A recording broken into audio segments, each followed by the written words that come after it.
Good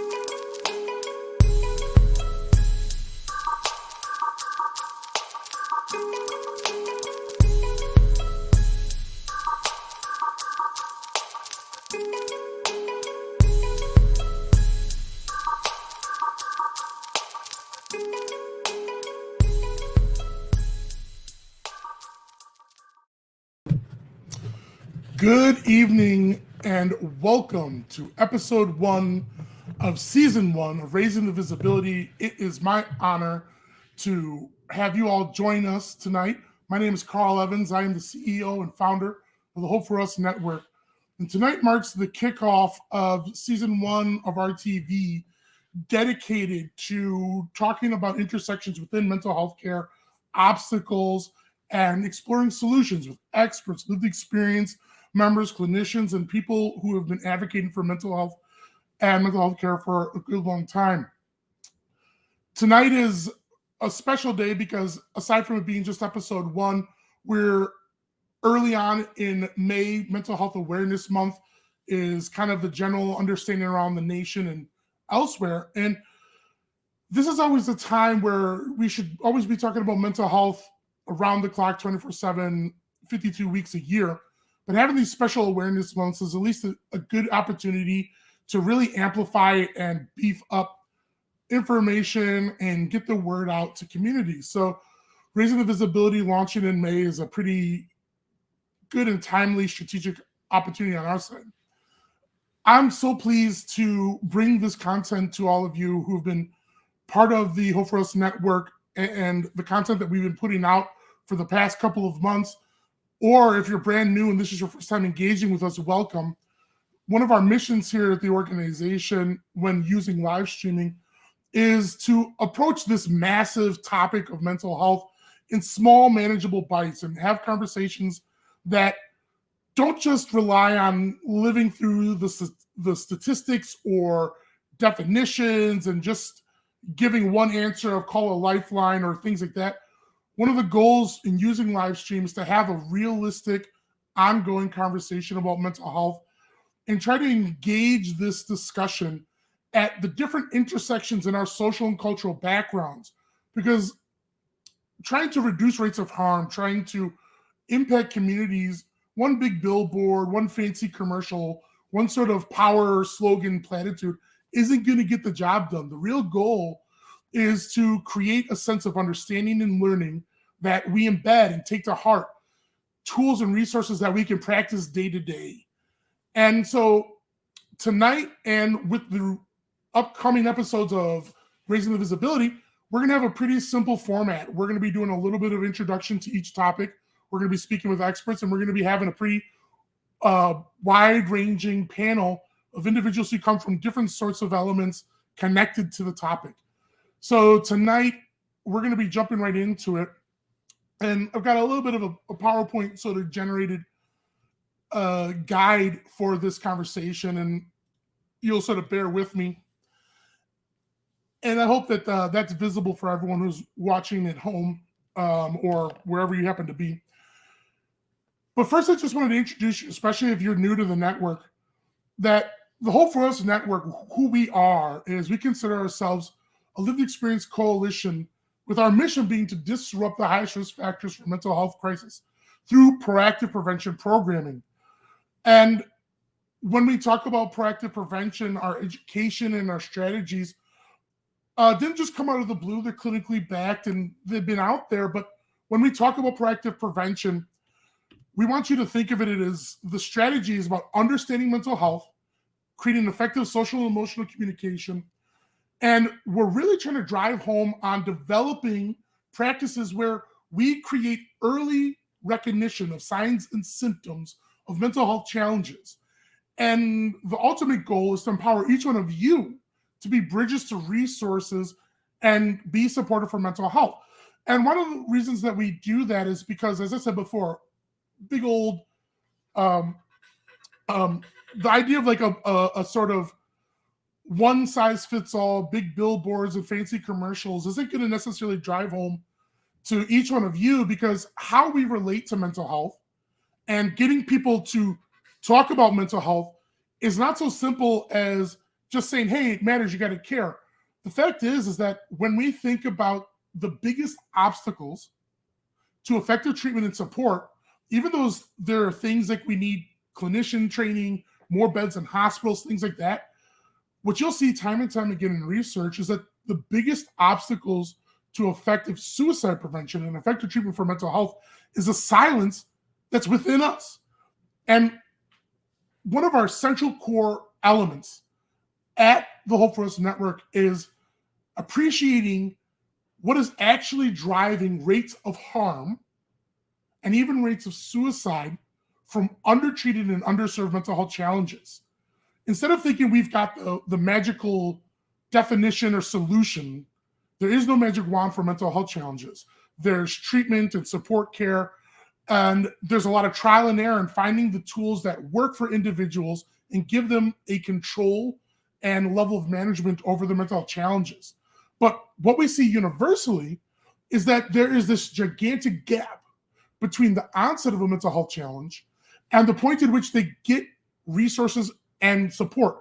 And if you were to go out into the world and observe when people are starting to get mental health support and services, it's almost uniformly the point at which they enter a stage of crisis, a stage whether it's they're at risk of harming themselves, or when we talk about crisis, that can also mean when they're at a stage in which their life and quality of life is severely disrupted to the point that it's hard to function, whether it's going to school, going to work, maintaining personal friendships, intimate or romantic relationships. All of those things we define as crisis. So we're not just saying crisis is just when you are in the exact second or moment that you might be at risk of harming yourself or taking your own life. Crisis is the stage at which people find their whole quality of life severely disrupted. And at one end is the harming self part of crisis, but the other part of crisis is just the idea that everything in their life is disrupted by something that is based on their thoughts, feelings, and emotions. And the reality is that that's the common time when people decide to engage in things, whether it's therapy or all the way to the level of things like going to a hospital to get their body safe. And the goal in proactive prevention is that there's this huge gap.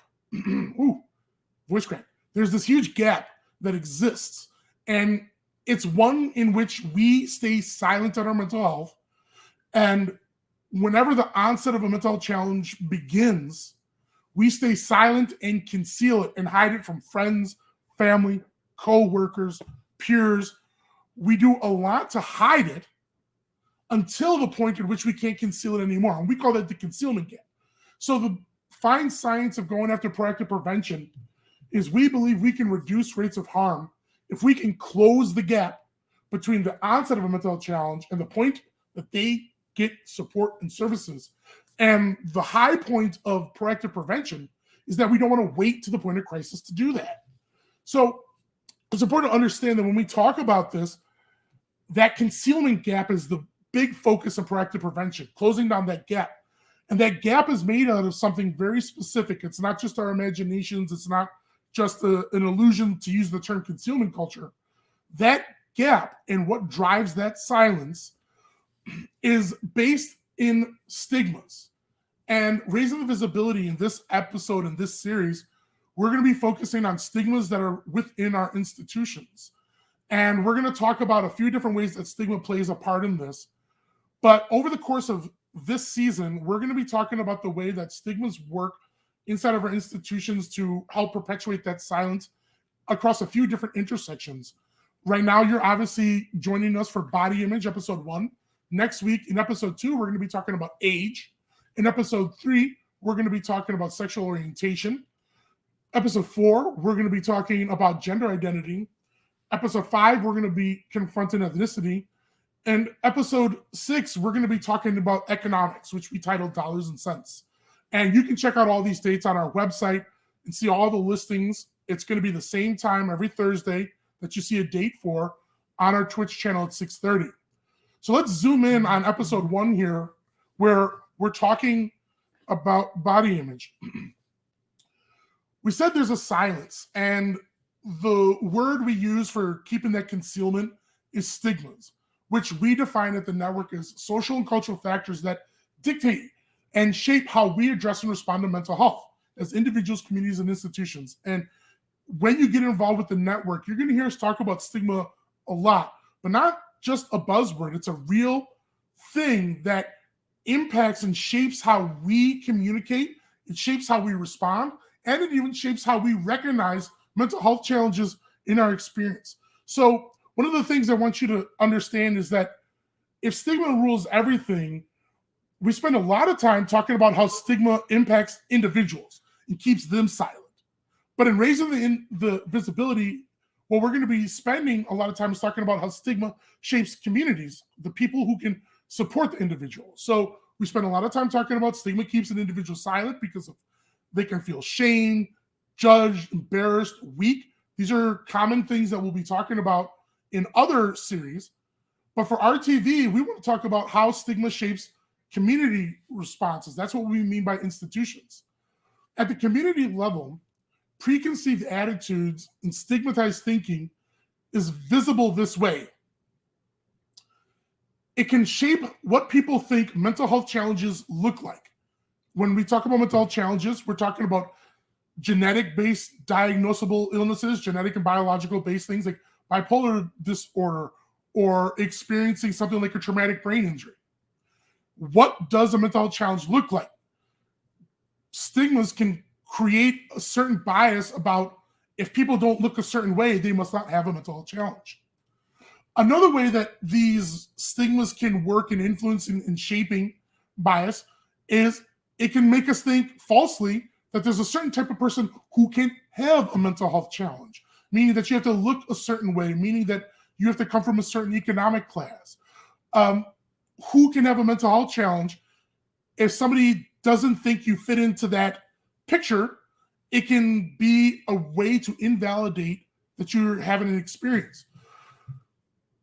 And another way that the stigma works in terms of the community and the way we respond is that it can create a hierarchy that's more important and less important. And if you think about these three really simple descriptors, bias can create a preference or a false belief of what does mental health challenges look like. It makes you have a false belief about who can have a mental health challenge. And furthermore, it can create a false sense that there's a hierarchy to mental health challenges as opposed to it just being anyone can have something that can harm them in its own individual way. There's a false belief that one experience is more important than the other. And that can have a severe impact on how people respond and treat individuals living or going through a mental health challenge. So that impact ultimately is what we're focusing on in the Raising the Visibility series over the course of these next 6 episodes. These biases can create obstacles to identifying and validating mental health challenges.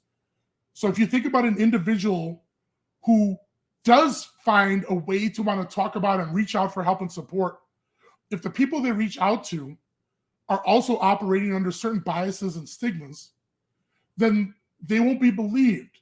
They won't be validated. More importantly, if you're also in a community space, whether it's an educator, a clinician, or even a parent, for instance, someone who could be there to help identify, hey, this person might be going through something connected to mental health. If they don't believe or they have certain prejudices on it, this creates further obstacles. And that's what we mean by blind spots. So moving forward, we're going to be talking with experts to zone in on a type of blind spots in a very specific part of this intersection. And then our panel, we're going to be expanding to talk about different sorts of shapes and sizes of blind spots in relation to the body image. Because body image doesn't just mean a waist size, which that qualifies. Body image can also be aesthetically based. Body image can also be about abilities and disabilities.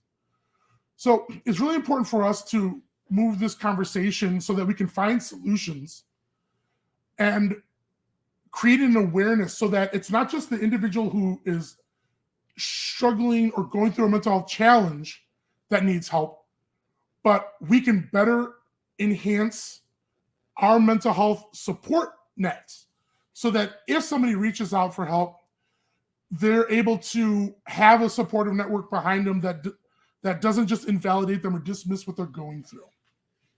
So what we wanted to do is we're going to be bringing in our first guest today. It's our guest expert segment.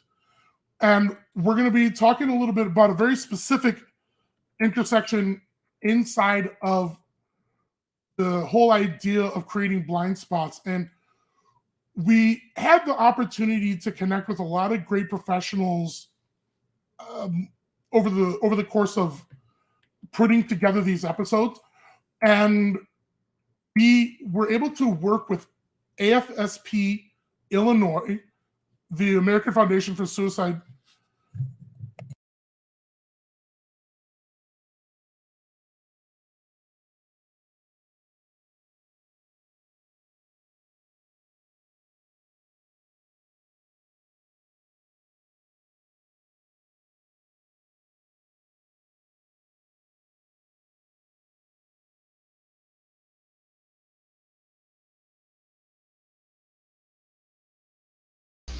Carl, you are muted, by the way. I had a little sound issue there, but Kevin Irvine is our guest expert today, and Kevin comes to us from Rush University Medical Center. He's a senior talent acquisition consultant, and we're going to be talking about Kevin's background and driving into talking about the specific intersection in terms of disabilities and ableism as a way to really prime up this conversation. So we're going to have Kevin come on screen with us. Hi, hey, Kevin. Carl. Thanks for putting up. I had a little bit of, I think I had my mic off, but not officially muted. So I don't know how much people got there. Got almost all of it. Just missed about maybe 20 seconds. But thank you so much. Sure. So Kevin, thank you so much for joining us. And what I would really like to do is let's do a little bit of your bio, because you've had a very active professional and advocate career, sort of activism career. And I'd like folks to know a little bit about you. Sure. And yeah, I like to talk also, so I'll try and keep it brief as possible. Feel free to jump in anytime. So I'm Kevin Irvine. I'm a 52-year-old cisgendered heterosexual white guy. I live in Chicago. I'm wearing a T-shirt from the artist Keith Haring that he made for the HIV/AIDS activist group ACT UP that says "Ignorance equals fear, silence equals death, fight AIDS, ACT UP." My background is I work at Rush University Medical Center in Chicago in recruiting people with all types of disabilities and chronic health conditions for all types of jobs at Rush. But I've got no background in HR or recruitment. My background is in disability rights advocacy and training. And this developed pretty organically from my life experience. I was born with a bleeding disorder called hemophilia B. So I've lived with that my whole life. Got infected with HIV through the blood products I use for hemophilia at a very young age. So I've had HIV for probably 40 years or more. I don't know exactly, but I found out for sure when I was in high school.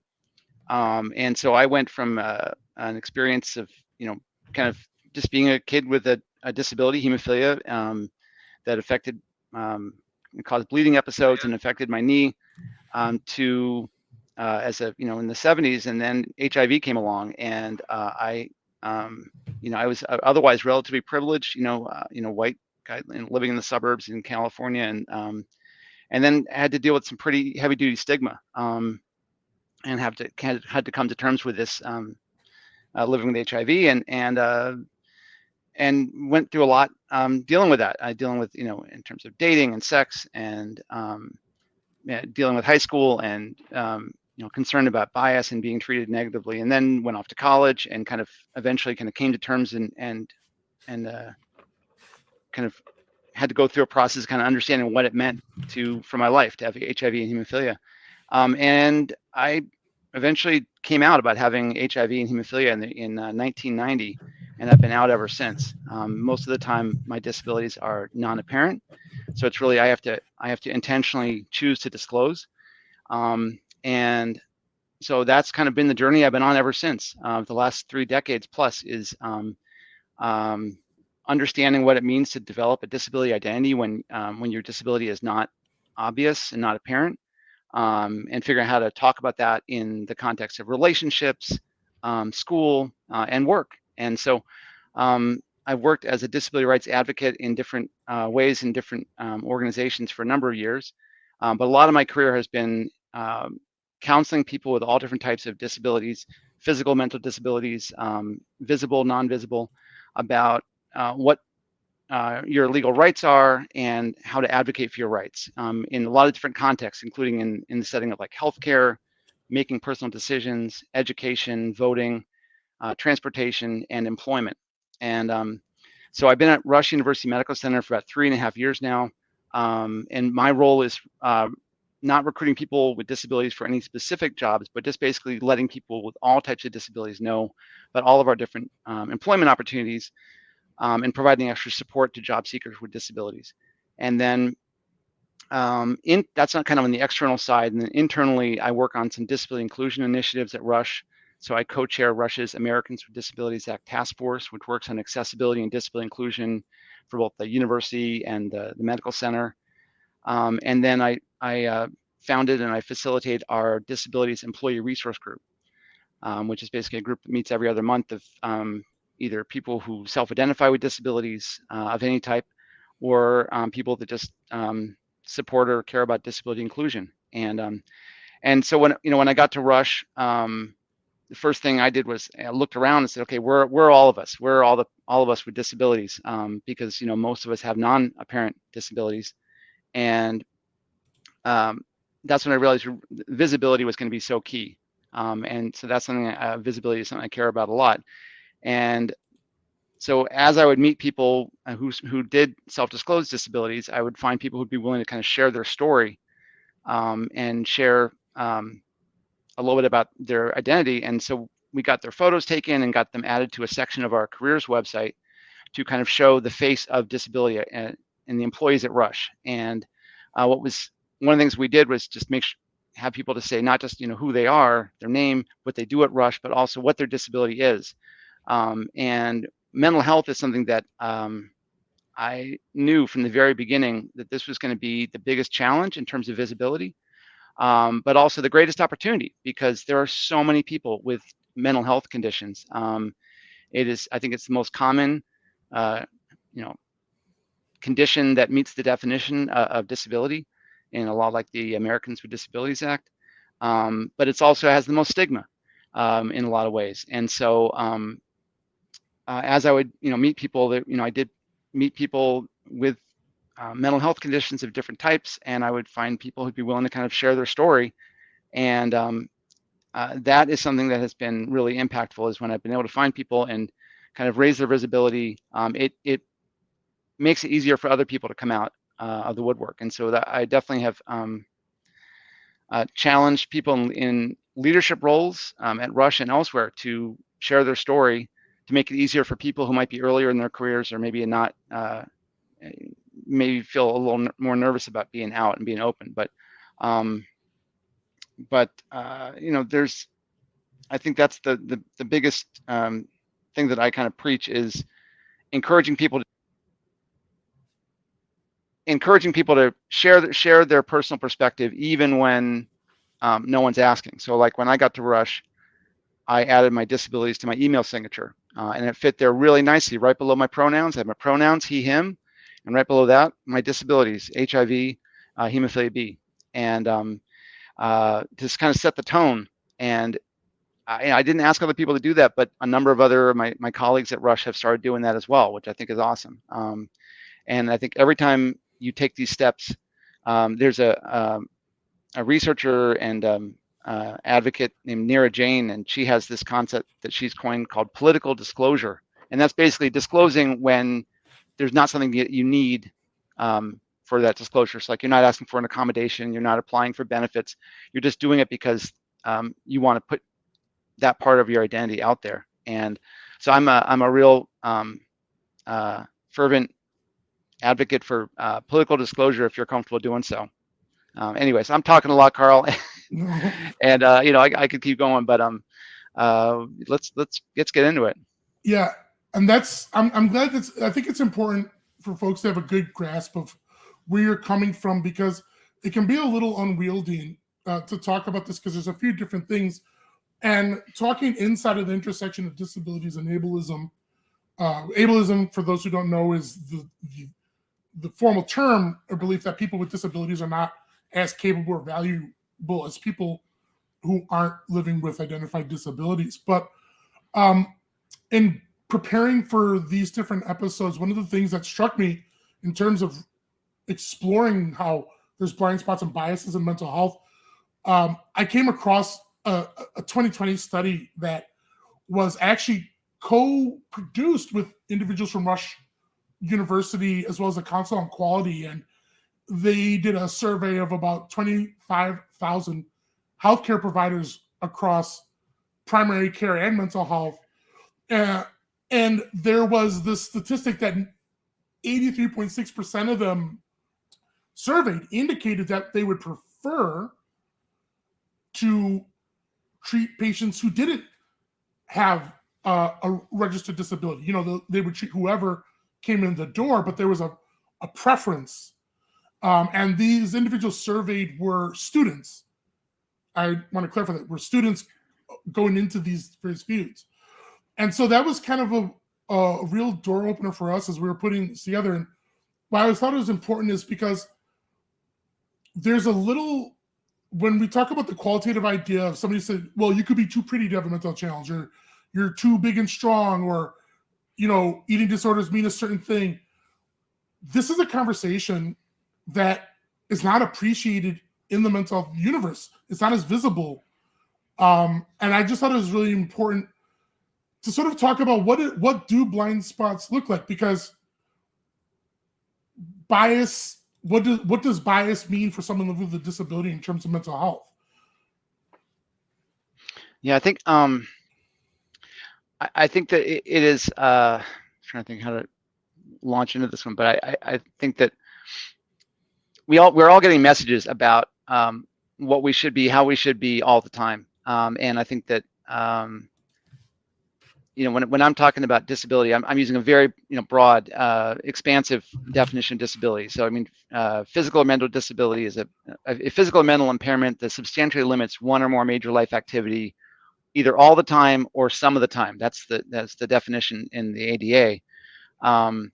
But a lot of people think, you know, this in a very narrow way, and they think that doesn't apply to me. And I think people are always looking for ways to keep things at arm's length, to say, well, this, you know, that doesn't, I don't connect with that. That doesn't relate to me. But I think that one thing that I've really try and promote is that, you know, we all have these connections in it. When we share our story, we find those connections. This thing mutes automatically sometimes without me wanting it to. But when we do that, we find that there are these threads that exist, and we don't know that they're there until we do kind of make ourselves vulnerable and put our story out there. And I think that with mental health conditions, there are so many there's so many negative things you can easily find out there. You know, if there's a violent episode, people say, well, did the person have a mental health problem? Was that connected to it? Most of the messages people get around mental health are negative. You can't do that. You don't do, you know, you're struggling, or you're on the street, or you're, you know, there's a lot of different elements to that. And when the reality is the majority of people with all different types of mental health conditions are working, in school, taking care of their families, doing so much, but it's invisible, and you don't know you don't see it. And so the way you recognize that is when people do get vulnerable and put it out there. And honestly, I think as hard as it is, the more you do it, the easier it gets, and the more you recognize the supports that are there. And I had a great moment at Rush where I was really needing to find more people in leadership roles with mental health conditions. And we have the director of advanced practice providers at Rush is a woman named Jennifer Roscoe, and so she manages all the physician assistants at Rush, and was one of the leaders that set up our COVID vaccination clinics. and has a major role. And she was writing an article in Psychology Today last year about anxiety and COVID and how that impacted so many people. And in her article, she mentioned her own history with anxiety and depression and history of eating disorders, and put it in there. And it made it much more impactful. And I reached out to her when I saw that. I said, would you be willing to share your story further within, to a bigger audience within Rush and outside Rush as well? And she was a little hesitant, but she did. And every time she would share her story, people would come out of the woodwork and share their own story about their own mental health condition and how it impacted them. And it had a big impact. And it made it easier for other people to come out.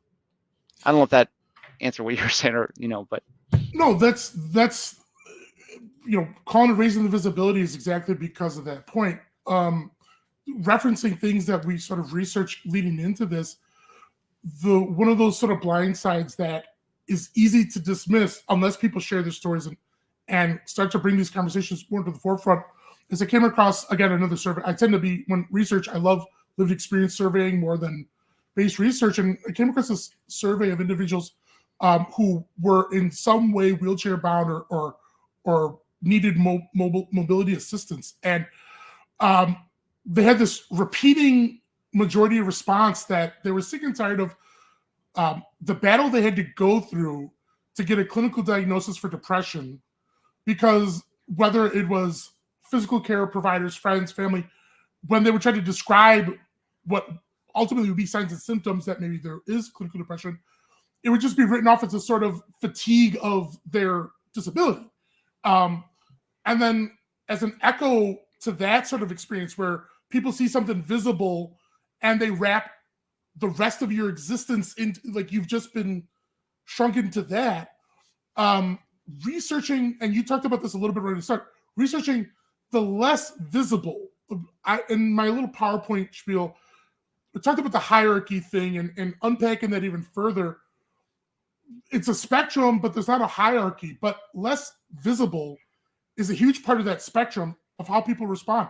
So we had talked about this before this show, talking about someone who might be living with something like a migraine, or something who's living with something like something like irritable bowel syndrome, or something that's not right on the face, visible, and navigating life with those things where someone can easily dismiss them. Well, when you talk about mental health challenges, we're already dealing with the stigma that if people can't see you behaving a certain way, they don't think you have it. So there's this like compounding, it's a compounding factor where they're just trying, yes, I have this physiological thing happening to me, but that doesn't mean my mind doesn't have some things going on. And I wish people would not just define me singular, that was something I really thought when we were talking earlier before the show. You had sort of talked about that, and I'd really like to learn more about that. Just what people have to go through to not just be defined by this just one, visible or not visible element. Let's start with visible first. Yeah. Yeah. I mean, I think we're moving that direction. I think we are. I mean, what I really want to see happen is just normalize. Normalize all these dimensions of diversity in a way that we're moving that way. I think, recognizing just the value in people being able to be themselves in, all the different ways that we have, that we have diversity. I mean, whether it's gender identity, sexual orientation, race, religion, cultural views, cultural backgrounds, all these different things. And I think we're getting there. I mean, I had a great moment last year. LinkedIn added a category of jobs that you could click on their drop-down menus of stay-at-home parent. And before I started working at Rush 3.5 years ago, I was a stay-at-home dad for 12 years. I've got a daughter, 16 now, doing great, has multiple disabilities, including anxiety and OCD. But first part of her life was really a lot of surgeries, a ton of surgeries. And so I took time off from work to be a stay-at-home dad. And, when that category was added, that was a sign that we are showing the value of that element of diversity that not everyone has this kind of straight line path of, you go to school and then you go to a job and you go from one job to another job to another job. Then in reality, it goes up and down, and lots of things, can happen in life. And I think that, so when I tell people, I counsel people who are looking for work, I say, what do I say about, my disability if I don't need an accommodation for the application or the interview? I say, well, you don't have to say anything, but if you do say something, you should be, lean into it and own it, and talk about your story in a way that shows you as the person who's making things happen, not like something where things are happening to you. Even if you feel that way, you could reshift how you talk about it in a way that says, well, I took time off from work to get my health in order and to get things together, and I've got these things together now, and I'm ready to make a long-term commitment to work. But I think that when you tell these stories, more often than not, it triggers in the person you're talking to something that they relate to, and they hopefully identify with that and connect with you in a deeper way. Now it is very possible, in some cases when you tell your story, that may turn someone off, and they may shut down or shut you out or not hire you, in the employment context. But you can't control how someone's going to respond. All you can control is what you say and how you say it. And so I really think the more we get comfortable telling our stories and putting our truth out there, the easier it gets. And I think, and the more we normalize it, and we really, I think we should act for the world that we want to live in, whether we live in that world or not yet. And just by doing that, we get ourselves closer to living in that world, if that makes sense. And that may be, obviously that's a little bit, maybe a little privileged position I'm coming from in saying that. And not everyone has the privilege to be out there and tell their story, because if you think that you're going to lose your job if you share your truth, then maybe you can't do that at that time. You can't afford to just shop around for another job. But it's yeah. And I'm glad you bring that up, because when we talk about the ideas of solutions, it's important for us to think about, if we know, we can, part of this is people are communicating that they're not being taken seriously. They're finding that they've got to go through hell and high water just to have their mental challenges validated.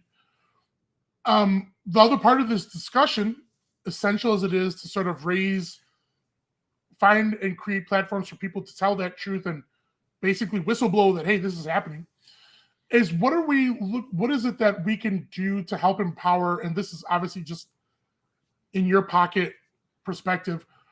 What are solutions at the institutional levels, right? So in the hiring practices, people who are supporting in the workplace, but professionals and practitioners in a lot of different ways, what are tools that can help break down blind spots in terms of, we say, well, yeah, we got to care about everyone and all that kind of stuff, but what are some practical and realistic sort of tools that can help somebody make sure that they're reinforcing, that they're not, dismissing somebody? Yeah, well, I think there's yeah, I mean, there is a growing body of research from all kinds of companies about the value of having a diverse workforce. And I think that there's a lot of best practices that are tried, tested, and true that you can adopt, that will show that you value that, a diverse workforce. But I think that it really has to come from leadership of all, of organizations, of businesses, to say that this is something that's important to me, and to model by example. If you've got a story to tell and you can share that, I think do that. But find ways to support people around you, to be who they are and tell their story, and not try and fit everyone into a really tight box. But I think that definitely it has to be something that's driven from the top, because people are not going to feel comfortable sharing their truth if they're worried about that this is going to negatively impact their success or their career path, anything else like that. I mean, and that's one of the reasons why I love working Rush University Medical Center, because it's a big challenge. There's a lot of stigma around about all kinds of disability, but especially mental health in medical practitioners. And but it's a good challenge, and I think that there's a need for and there's a lot of value in seeing providers would live. Sorry, this thing keeps muting. There's a lot of value in having medical providers with lived experience, who are, I think that you have greater insight, can have greater empathy, can have ask better questions, listen better when someone's telling their story when you're doing a medical history. And anyway, I'm not sure if that totally answered your question, but it did. Yeah. And these are less questions than pontifications, really, in that right. Touching on and carrying forward what you just said, we're going to be, as you join us for this series, talking about representation isn't, again, just a fancy hip thing to talk about. The power of being able to have people who have direct familiarity isn't tokenism. It's empowering others to be properly supported. One of the easiest ways we're going to miss being supportive and we're going to have environments that can be stigmatizing is by not having people in leadership and people in the institutional spaces that can stand up for and call out, hey, there is a blind side here, shedding a light on things that, not through a cynicism or through any malevolence, people just aren't thinking about. It doesn't enter into their active consciousness. And that can't be overstated. That's not being oversimplified or anything when we talk about this idea that, and you hit it right on the head, someone puts a job application down or someone's in a space, whether it's academic, employment, something like that, if they don't feel safe to communicate what they're going through. I talked about in my little presentation the silence that keeps individuals, inside of that concealment gap. But this is precisely what we're talking about in terms of how the community can perpetuate that concealment gap too. Feeling like you're alone, that's a war that can be inside your head, but you can view and witness things outside of your body, out in your environment that can reinforce I need to stay silent. And I think what we want people to really pay attention to, and what you're talking about, Kevin, is just the idea that solutions, because that sounds like a big, scary, complex word, can start with just being able to find ways to support and empower individuals to tell their stories, which is that, and that inside of an institutional space, building the platform, holding, you've heard the term holding space for people, coming up with events. Like, what does that actually mean when we say platform and holding space? Come up with an event that's nothing fancier than, hey, let's talk about what you went through. We're going to do it in public and we're going to be standing behind you. That's a solution. And yeah, you go up the ladder of complexity to hiring practices and bringing more representation of people in there. So I just think that's exactly what we need to be talking about. And I'm so glad that you can advocate for that, because it's one thing to talk about it on the street and somebody say, well, we need to do this. But because you're in the trenches there, it comes with some muscle behind what you're saying. And I say when the visibility is so key, because when people do have this kind of narrow understanding about what disability means, and we say, oh, we're recruiting people with disabilities, I don't want them to think, oh, this is some exotic species out there in the wild. I want them to recognize that we're here. We're all around you right now, and all we're doing is making a safer space where people who are already here now can be open about who they are and live their truth. And that is going to make it so that I mean, because that's the thing. Like we have like about 1 in 5 people have some kind of condition that meets the definition of disability, and we all have friends and family members, and so I mean the impact is and the reach is vast. I mean, there was an Accenture study in the UK that I think said like about 90% of people have a direct connection with someone with a mental health condition.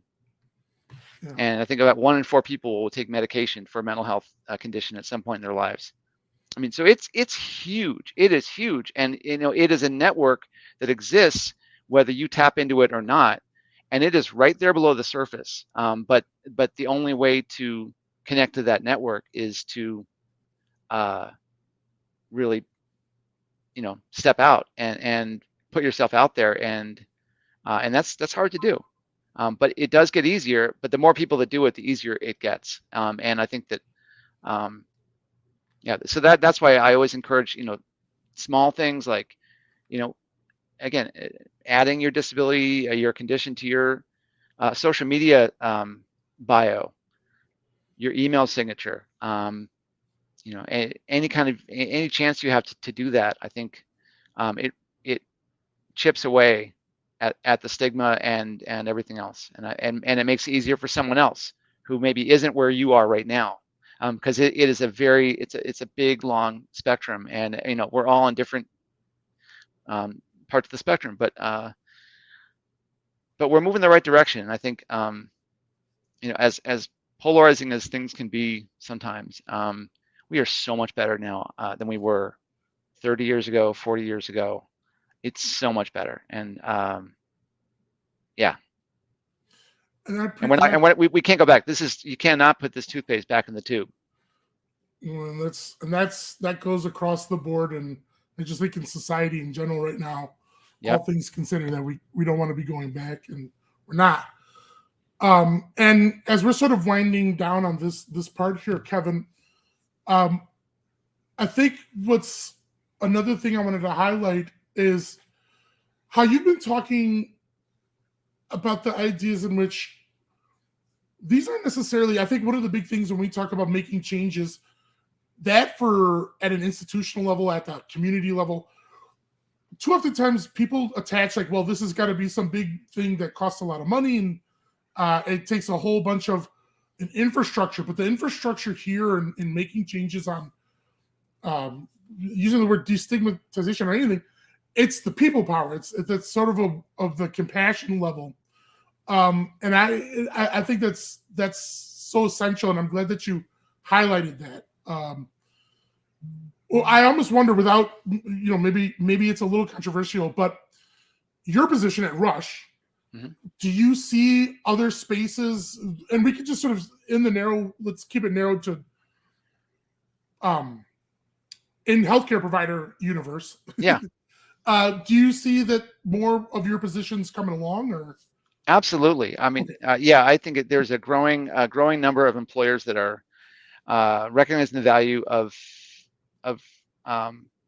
having targeted people, people doing targeted recruitment like I'm doing.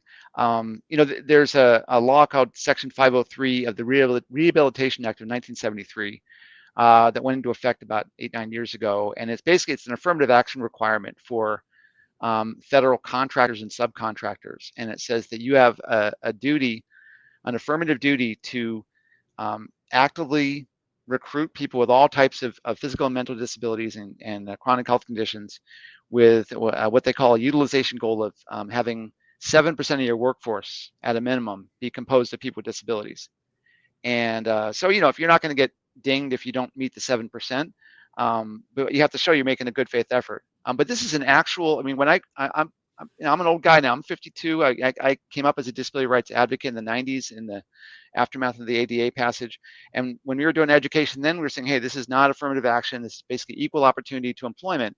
Well, now we actually have affirmative action.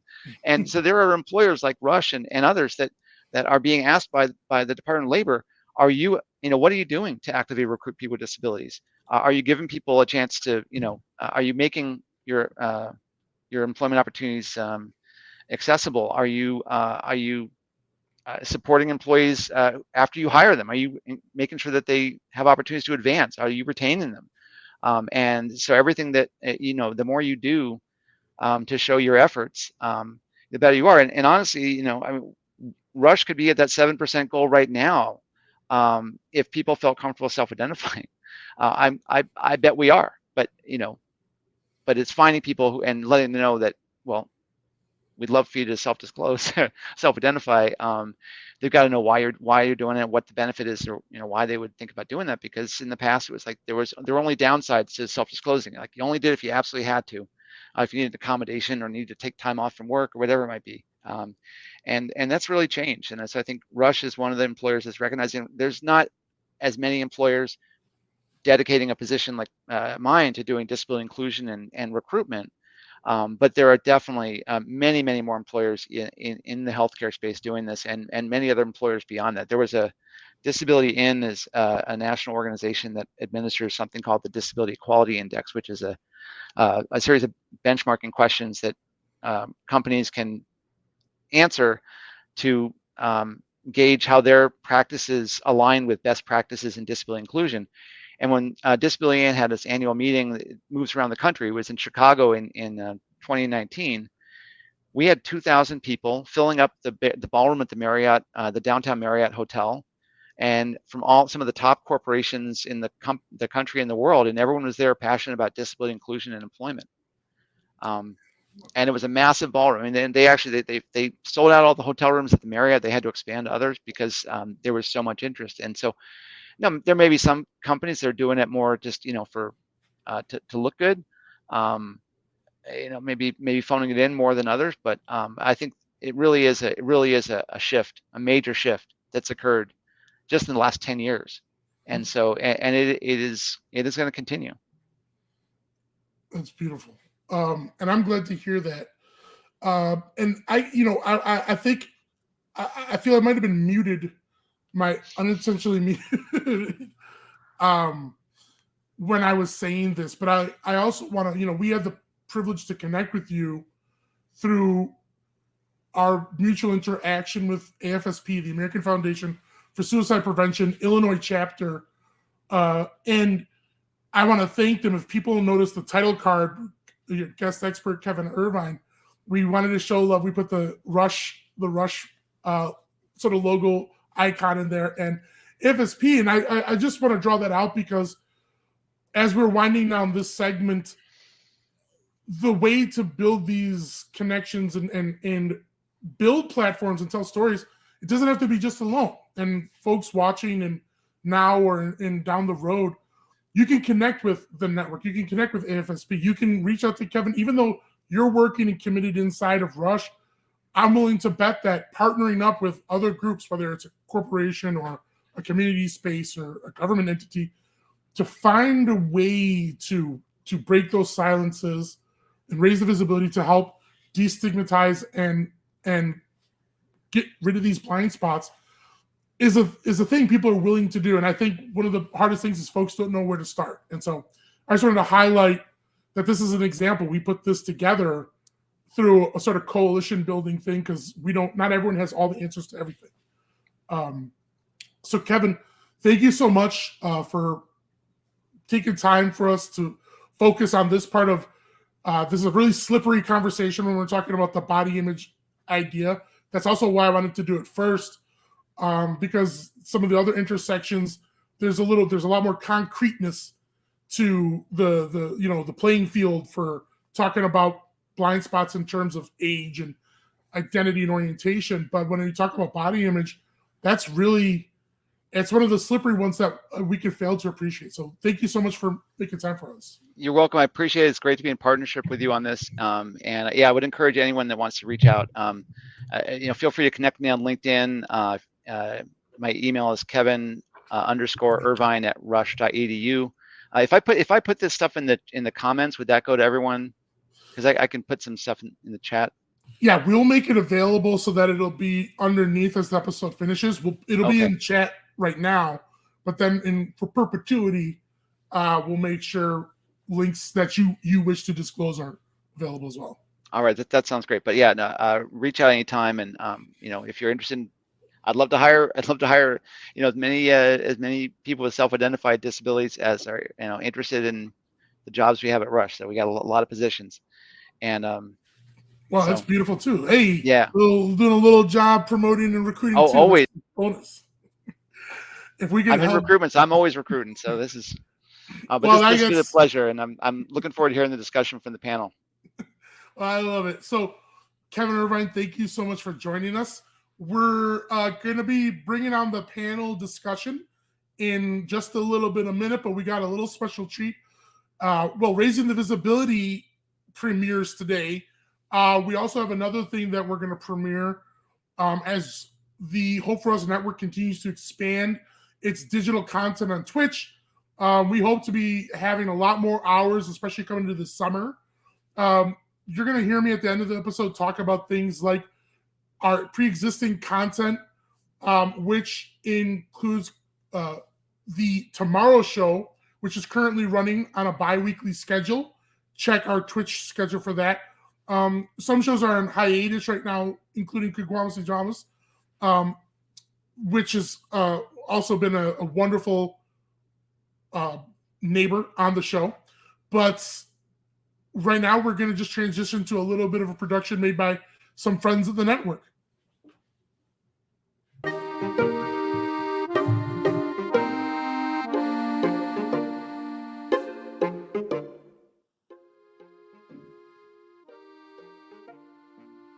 Hey, Jester, what does stigmas mean? You've never heard of stigmas? Nope. You ever feel like you can't talk about how you're feeling? Yeah, sometimes I don't feel good, but I don't want to say something because I feel silly. You're not alone, Blooper. Many people feel like they're supposed to hide their feelings. Some can feel silly, even ashamed. It's like their own fault for feeling bad. When I feel down, I don't want to talk because everyone around me seems fine. I don't want to bring them down. Things that make us feel bad to talk about our mental health are stigmas. Oh, I get it. But who made stigmas, Jester? Like, where do they come from? Stigmas try to control how we express ourselves. And when it comes to mental health, stigmas are false beliefs about how mental health works. But Jester, who makes stigmas? When did I catch them? Stigmas don't come from one person or place. We all have inherited stigmas through social and cultural factors. Social and cultural factors? We all get stigmas by false beliefs about mental health being repeated by friends, family, and in pop culture like TV. How do I stop from catching stigmas, Jester? It's not someone's fault for being influenced by stigmas, but we resist stigmas by understanding that our mental health is a natural part of life. And having a mental health challenge is just the same way in any other part of our body is unwell. You mean like if I catch a cold or get hurt falling off my bike? Exactly. There are many things we can do to take care of ourselves. And there are professionals who can help us with mental health challenges. In fact, the Hope For Us Network's mission is to help folks like you and I learn this early signs of mental health challenges, and so we can do something about it before it leads to harm or complications in our lives. Early signs? Remember, Blooper, how stigmas make us silent? Yep. It's common for people to hide their mental health challenges until it feels like it's too much and they reach a point of crisis. Well, if so many of us are impacted by stigmas, that makes us hide our mental health. It's almost like there is a culture of concealment. Yes, Blooper. You could say when it comes to mental health, we all live in concealment culture.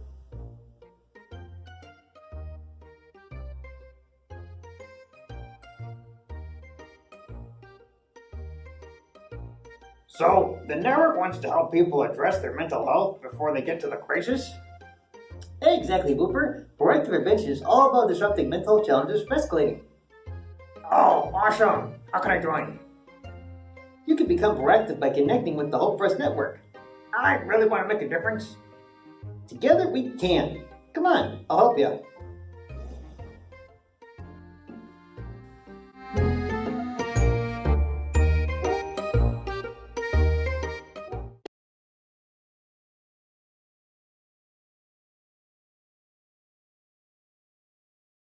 Buddies, appreciated that. Thank you very much, and thank you to Paul Hay for introducing and producing the Network Buddies for us, along with Scott Kansky for that first segment. We expect to be hearing more from our network buddies over the course of this month, the RTV series, and into the summer. So keep your eyes open. Right now, we're going to be moving into our panel to talk about body image and the blind spots, because as I mentioned, as you're closing out with Kevin, some of the other episodes, there's a little more concrete research and a little more clear vision of how bias can be created when we talk about things like ethnicity, age, identity, orientation, and even economics. But when we talk about body image, that's very slippery because there's just so many different facets of what body image means. It's physical, it's internal, it's external, it's perception as well, in terms of how we appreciate what that means from a mental health standpoint. So I really want to thank our panel that's going to be joining us for joining in on this sort of slippery topic. These are guests who we will be joining us tonight and will be guests in other episodes as well. So you can kind of think of, we're building a sort of consistent community of people who are coming from lived experience, advocates. They're going to tell a little bit about themselves. What we're going to first do is bring each individual on to introduce themselves briefly, and then we're going to just sort of jump into it and see where this thing goes. So first and foremost, we're going to have Rick come on.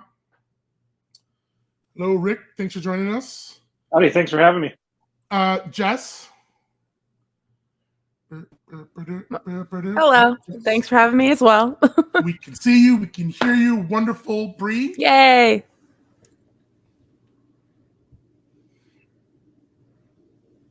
We can see you. Can we hear you? Can you hear me now? Yes. Yes. Thanks for having me. Wunderbar. Thank you so much. Jianna, are you out there? Calling Jianna. Hello. Oh. Hi. Hello. We got you. Marlo. Hi, everyone. Wunderbar. I think we've got this all set up. What I wanted to do first was do a little bit of a quick roundtable. We need Christina on. Wait, you jumped again, Christina.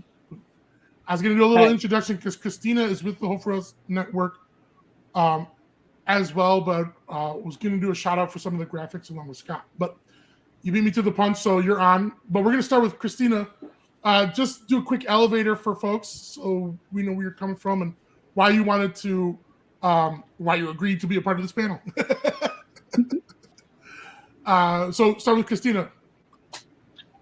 Well, I've been working with the Hope for Us Network since the very start of the launch last year.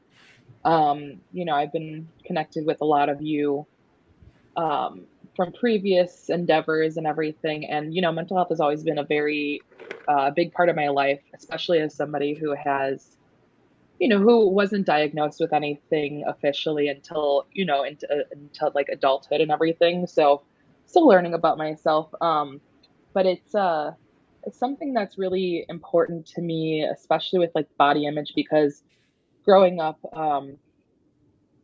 not knowing that you are suffering from certain things, you just kind of like wonder like why you feel like too much sometimes about things, or, stuff like that. And body image has always played a huge part for me as a kid growing into like adulthood.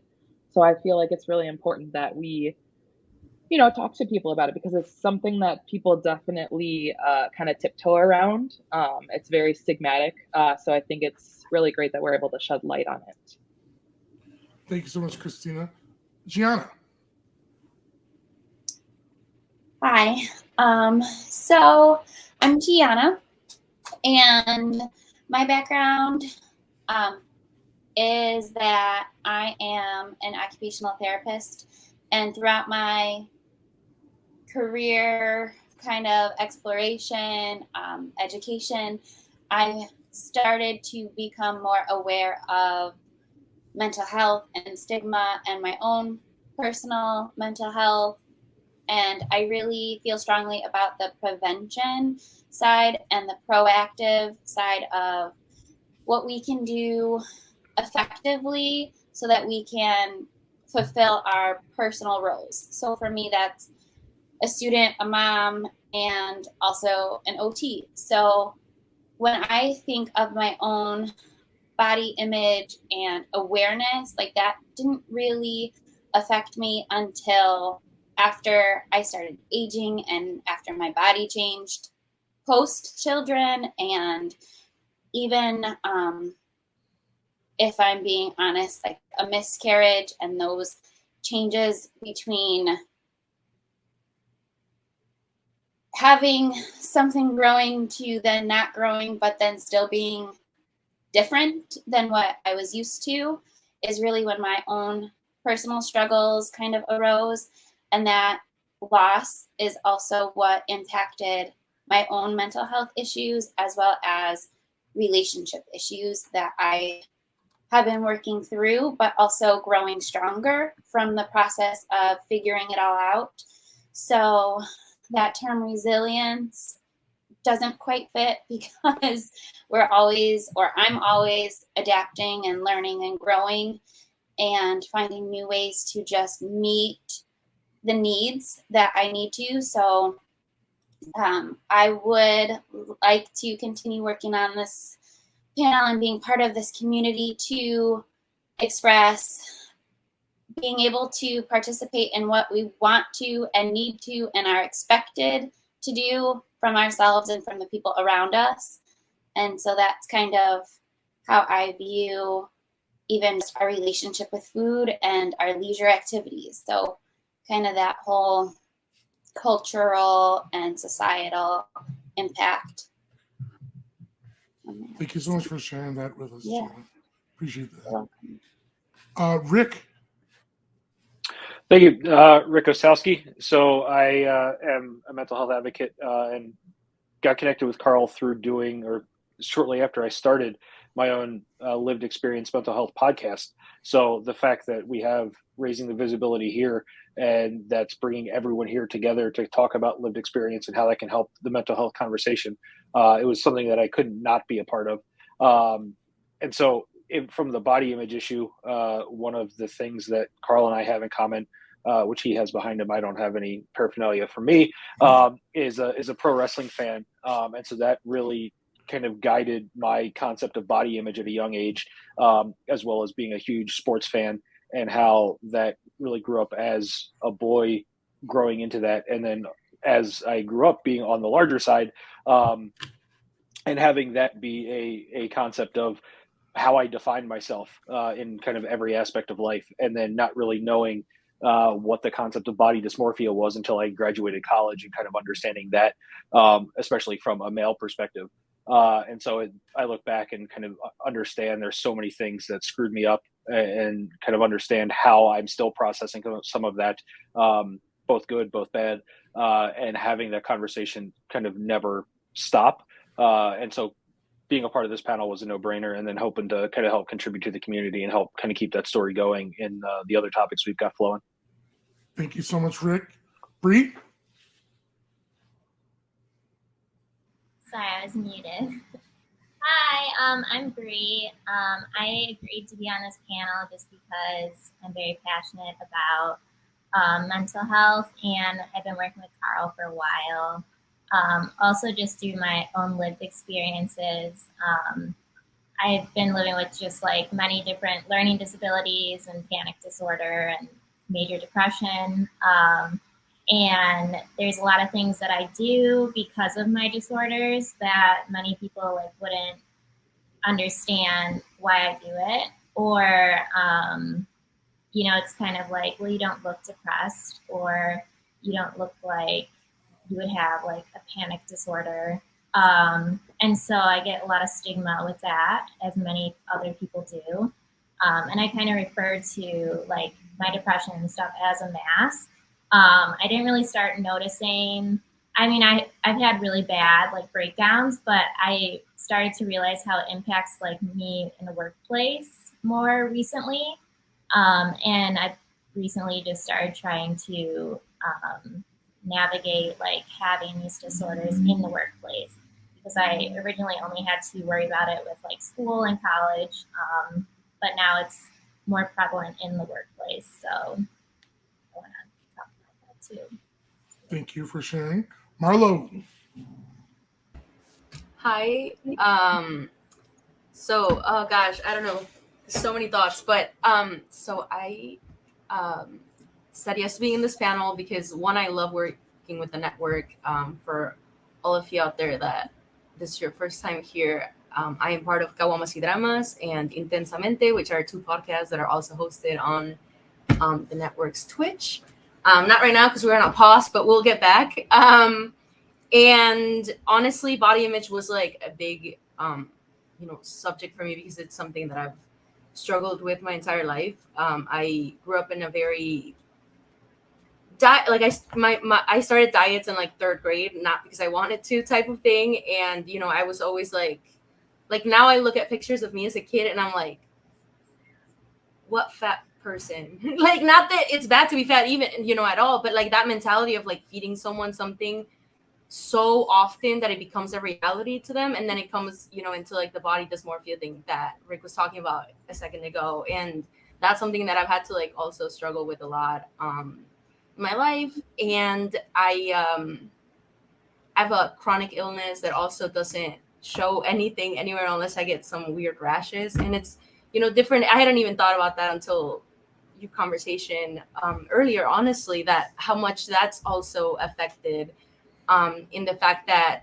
it's so invalidated by, in people in my life before, just because it's not obvious, like it's not obvious that my body is aching after I just try to, do some yoga a couple of days and now I'm in pain for like a week, and like, that's not things that people know. And it's definitely, I don't know, I feel like with the podcast and everything, one of like my big goals in life is to like bring these things up to the light and just show that we're all struggling with different things. And the more that, we talk about them and we stop just hiding them because we're ashamed and we be taught to be ashamed, to be fair, we will be able to work with them together and be like, oh, you're hurting? Come here, I'll help you. I'm also hurting. And it's like, oh, wow. Like understanding and empathy. That's beautiful. So yeah, that's a goal. Thank you so much, Marlo. Jess. Yeah, I'm Jess. I am a content creator and independent author. And a big part of my content is I do like fashion stuff, makeup, as well as animal content. And I've actually known Carl for, I wouldn't say a long time, but since like 2015, probably. He knew me when I was in undergrad and he's watched me grow my following and everything. So when Carl reached out to me and asked me if I wanted to do a panel and be a part of this, I was like, heck yeah, sure. Because I've always worked a lot with mental health and we talk about it a lot on my channel. Yeah, I'm really excited to be here. As far as what body image means to me, I'm plus size. I have been since, I was a kid. I've been through the bullying, trying to, go into like the standards of beauty and things like that. And that's one of the reasons I do a lot of fashion and makeup on my channel, is because I want to show that plus size women can be pretty and can be confident. And it took me a while to get that confidence, probably not until the last couple of years, is when I started really realizing like, hey, I'm more than my weight, So I was really excited to be a part of the body image one, just because it was something that I was familiar with and it has, affected me all throughout my life. So, yeah. And I want to thank you, Jess, and do a real quick victory lap of just thank you, each of you, for sharing a little bit of insight into your personal lived experience here. We're going to be talking about some things, and being vulnerable is part of the network, but I just want everyone who's watching now or in later hours to appreciate it takes a lot of courage to talk. We're in a little lightning round work here. I kind of go on the fly, but I thought what might be useful. We're going to talk about the internal side, self-perceptions. But in my little PowerPoint lead-in, I talked about the essential thing of the community, where people can create false beliefs about what does mental health look like, mental challenges look like, who can have them. And I want to zero in with that with all of you with a little bit of a lightning round of what are your biggest gripes of stigmatized attitudes in terms of body image about who can have mental health challenges? What is that when you hear things that are just like, that get to you? And I'm going to steal one that maybe Rick, you might have brought up, but maybe you're not going to bring up. No, you don't know. Well, I'm going to steal one anyway. I'll be sharing more about my lived experience as I go along, but just right out the bat, spent a lot of time in athletics and whatnot. And, being, if you're like a jocular, muscular, whatever kind of a person, I was never a muscular kind of person, but just the idea of like, oh, you're too, it's not that you're too much of a manly man, just like you look like you're too functional, athletically, you're too functional. You can have that's not what depression is. You don't know what that is. So like you couldn't have that. So, going along that sort of rhythm, anyone want to jump in? Just start with sort of what are the things that like really get your gruff that you've heard externally about that. Marlo. It can be about lived experience. Right? Yeah. So this one just like, it's one of those things that stayed in my brain and I don't know how to make it stop staying in my brain. But when I was hospitalized because of my attempt, I was in like a very low income area. So I was in a very low income hospital. Not that I don't know if it would have made much of a difference, but I'm guessing that had to do. And everyone would ask me once they realized why I was in there. The first comment was like, "Why are you here? You're so pretty. Did your boyfriend break up with you?" Like that was like the most comments I got from nurses, most of, doctors, nurses, things like that. It was just like, "Oh, but you're so pretty. You're so like this and that." And I was just like, "Y'all, like you don't even like, oh, but you're like, you have a nice body." Or like they would just comment about like what I looked like or what I seemed like to them. I also woke up asking everyone to take me back to work. So like very unlike that, like high functioning, which I hope we can get rid of that, idea or concept or whatever one of these days as a community. But yeah, that still makes me really angry. Thank you. It's not angry, but just. No, I'm good to be angry. We can tell all of the emotions. It's all good. That's great. Anyone else?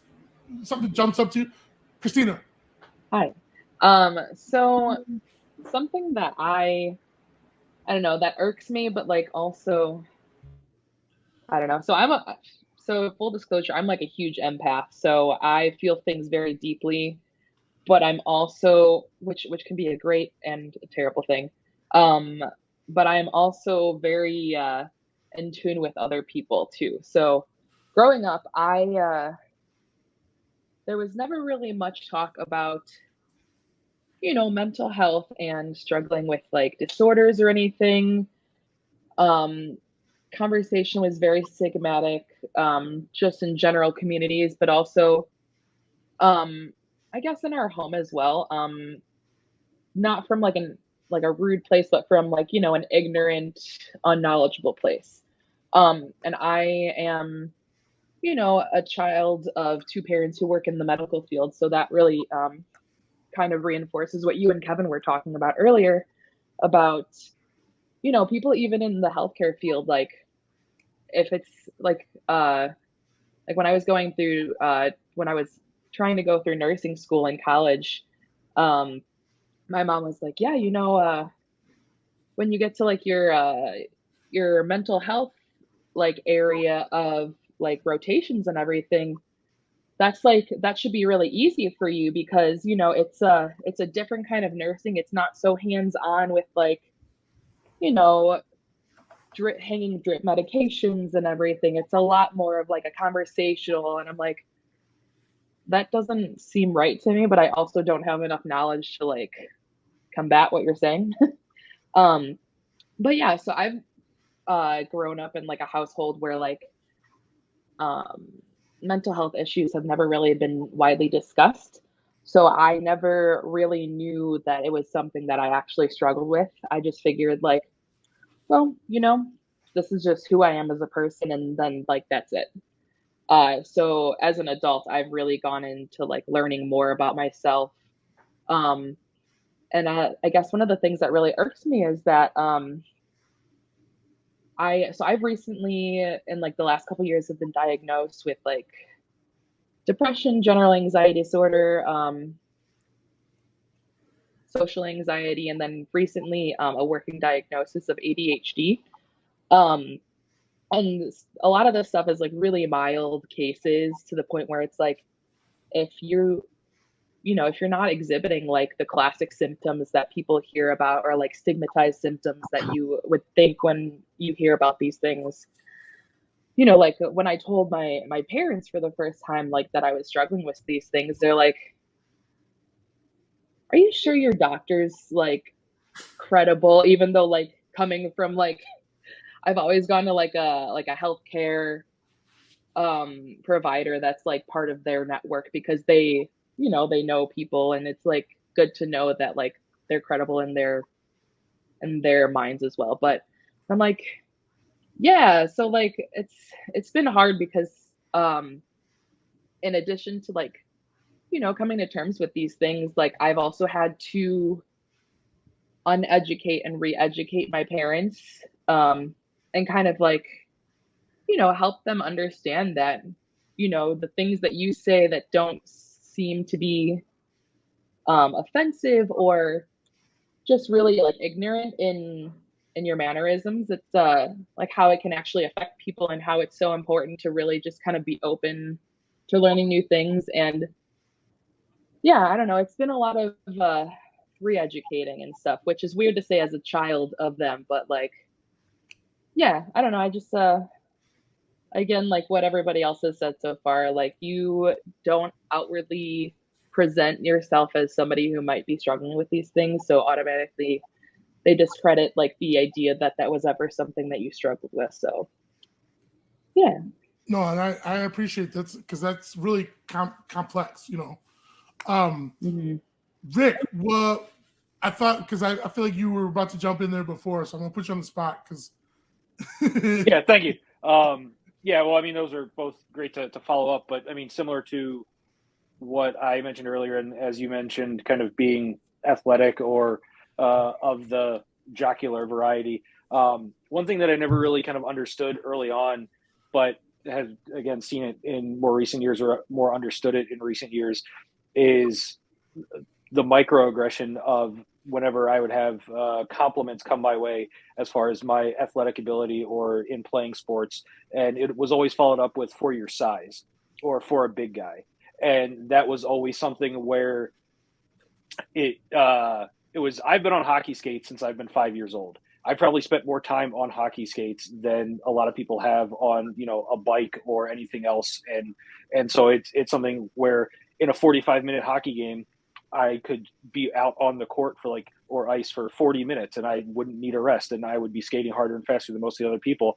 But then it would always still cut me down at the end of it, where it was like, wow, you move pretty well for a big guy, or you move pretty well for a guy your size.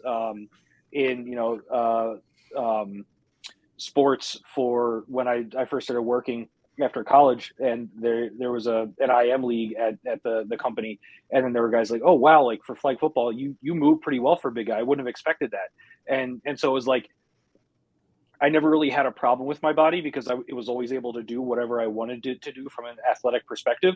And like, I know I wasn't a running back in football, but I could be a lineman or a linebacker perfectly fine. Like, I understood that limitation, but it wasn't anything that I wasn't fast because I either wasn't gifted with speed or I didn't really train for it, but I knew I could, push people around and things like that. But then it was something where that's when I started to internalize a lot of it, where it's like, should I not be able to do these things because of the way my body is, or should I not be able to do these things that I normally think I can? So it was a lot of that coming in and kind of understanding that was a microaggression, and how that made me feel, and how that started to shape my worldview, and how it started to reinforce the dysmorphia that I had, as opposed to just never really caring and always being able to do what I wanted to do. So, I mean, again, a lot of what we were talking about earlier with Kevin was great to, again, when you self-present some of that and understand that, but then also just kind of own that and wear that externally, it helps to do that. And in the, the past couple of years, I've done that a lot more, and it's been less of an issue. But it is interesting to see how that kind of builds and kind of guides you from a point after that. Thank you so much for sharing that, Rick. A lot of head nodding over there, Jess. I want to piggyback off of it. I've actually done quite a few videos educating my followers on that. I call them the backhanded compliments, where they do, oh, you have such pretty face, or I'll do a video showing off outfits, and they'll be like, oh, I wish I could be as confident as you.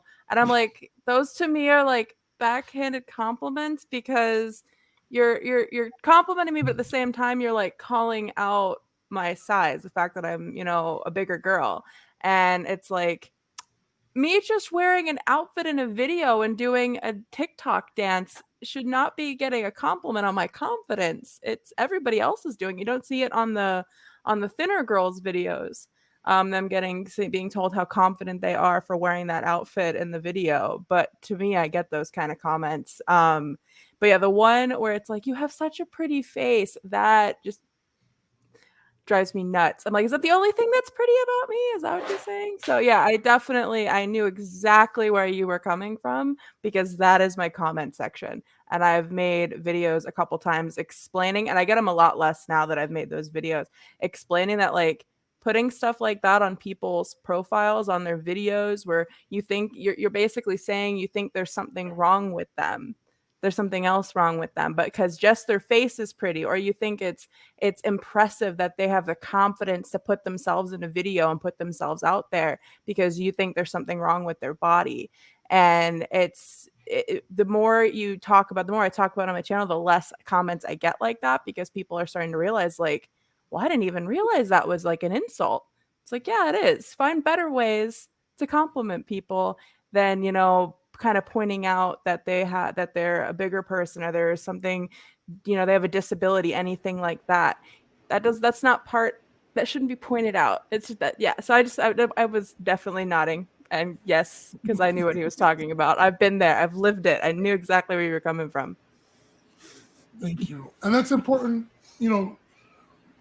These are like I said, the external things that people are saying, even if it's not coming from malevolence. I think for the purposes of discussion, we can all appreciate the sort of hyper-toxic or aggressive, or, the hostile people, and saying derogatory things is one thing. Fuck those people. Okay. But sometimes the most damning wounds are the ones that come in the form of like a velvet compliment, or something that can be stigmatizing to your mental health. And somebody thinks they're being like supportive, polite, etc., affirming, and it's like cutting you off at the knees.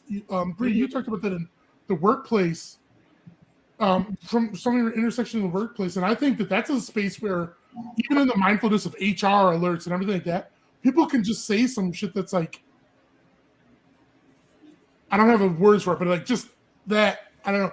Yeah, it's very like backhanded, where you wouldn't, and then sometimes you have to like process what they just said, so you're not even thinking about, like, in the moment, you're not just like, oh wow, they just offended me, but like 20 minutes later you're like, wow, that's actually really messed up. Thank you, Bree. And before we keep going, Rick at a time constraint's going to be moseying out. Thanks for joining us, Rick. We'll see you in other panels. Bye. Yep. Bree, thank you so much for bringing that up. So, any other sort of phrases you've ever heard that come up? Jianna, you've talked about, in your experience, also coming into a clinical world, it can be easy to hear something that's just frustrating. Yeah. I think a lot of it is that, like, perpetuating comments where it kind of, from my point, like, I guess I'll just bring up how I started. So, like, you'll always hear, oh, but you had 2 kids. You're supposed to look like you had 2 kids. Or that kind of validating where it's like, wow, you fit in anything you put on. And it's those like reinforcing comments where you feel like you have to maintain a specific stature or a specific way to look to have other people perceive you as a certain way. And so, to Bree's point, like that mask, if you can put on a dress and put on a smile, then nobody has to know what you're struggling with. When in reality, you don't have to hide behind that. Like, it is so much easier to be yourself than to pretend and to eliminate everybody else's stigma bubble almost. Like, it's that whole pity factor that really gets me going. Like, if you think about disability or unseen versus seen disability, like if somebody's using a wheelchair, automatically they don't have a quality of life that you want them to have. So you're going to assume that they feel less than based on their outward appearance, where in reality, that wheelchair gives them independence, and that wheelchair allows specific luxuries that they couldn't have otherwise. And it's a great thing, not something to look down on. So I guess for me, it's just that same microaggression where it's those sly comments all the time that add up and build up, and it builds that societal idea of what we need to present as. And my biggest is the Instagram filters. You don't even see yourself in the camera before you're posting outward to everybody else. So it's already there for you. You have your lash extensions, you have your makeup, you have your bigger lips, and it's not even who you are, but that's what your reflection is showing who you are. So then when you look in the mirror, you're like, oh, like, what am I looking at? When really it's you, and it's those skewed perception of self, and that is hurtful and it's impactful. You know, and I'm glad you bring that up, because I think there's actually, that ties into what Jess had mentioned before. Even if it seems abstract, I think what people try to do, though, you are beautiful thing, there's a conditioning that makes us think we're supposed to put such a high valuation on an aesthetic attractiveness, which, of course, you know, this isn't the sociology class, but let's just for our listeners now, we can appreciate this arbitrary BS set of coding sequences based on Western aesthetic features of a certain type of Caucasian person and blah, blah, blah, blah, blah. So attractiveness is something we're all supposed to be and comply with. And somebody thinks they're boosting your confidence with, oh, well, you are beautiful and confident in that thing or something like that. And it works, the too pretty to have a mental health challenge, too pretty to want to harm themselves.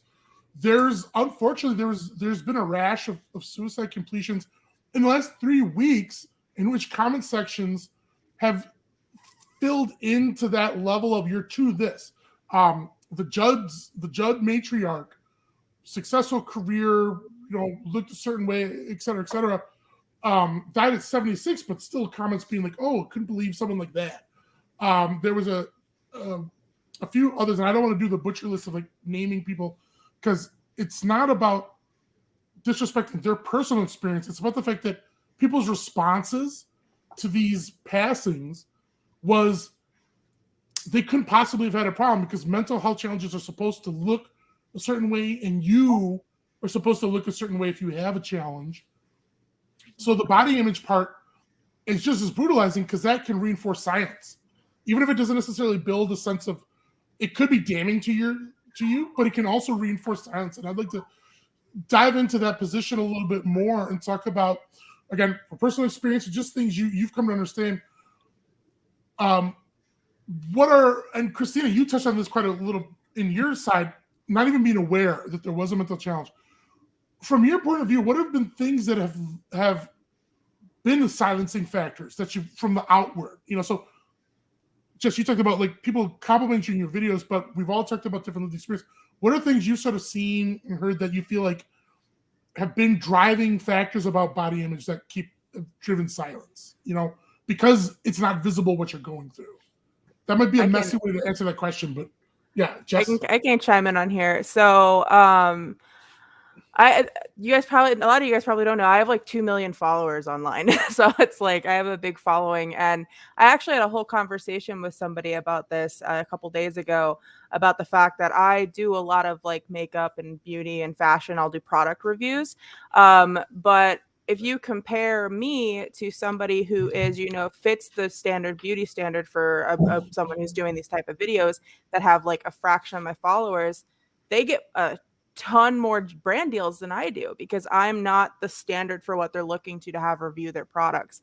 I have only actually gotten a brand deal with one company that was beauty products, and that was FabFitFun. I'll give them a shout out because that was awesome.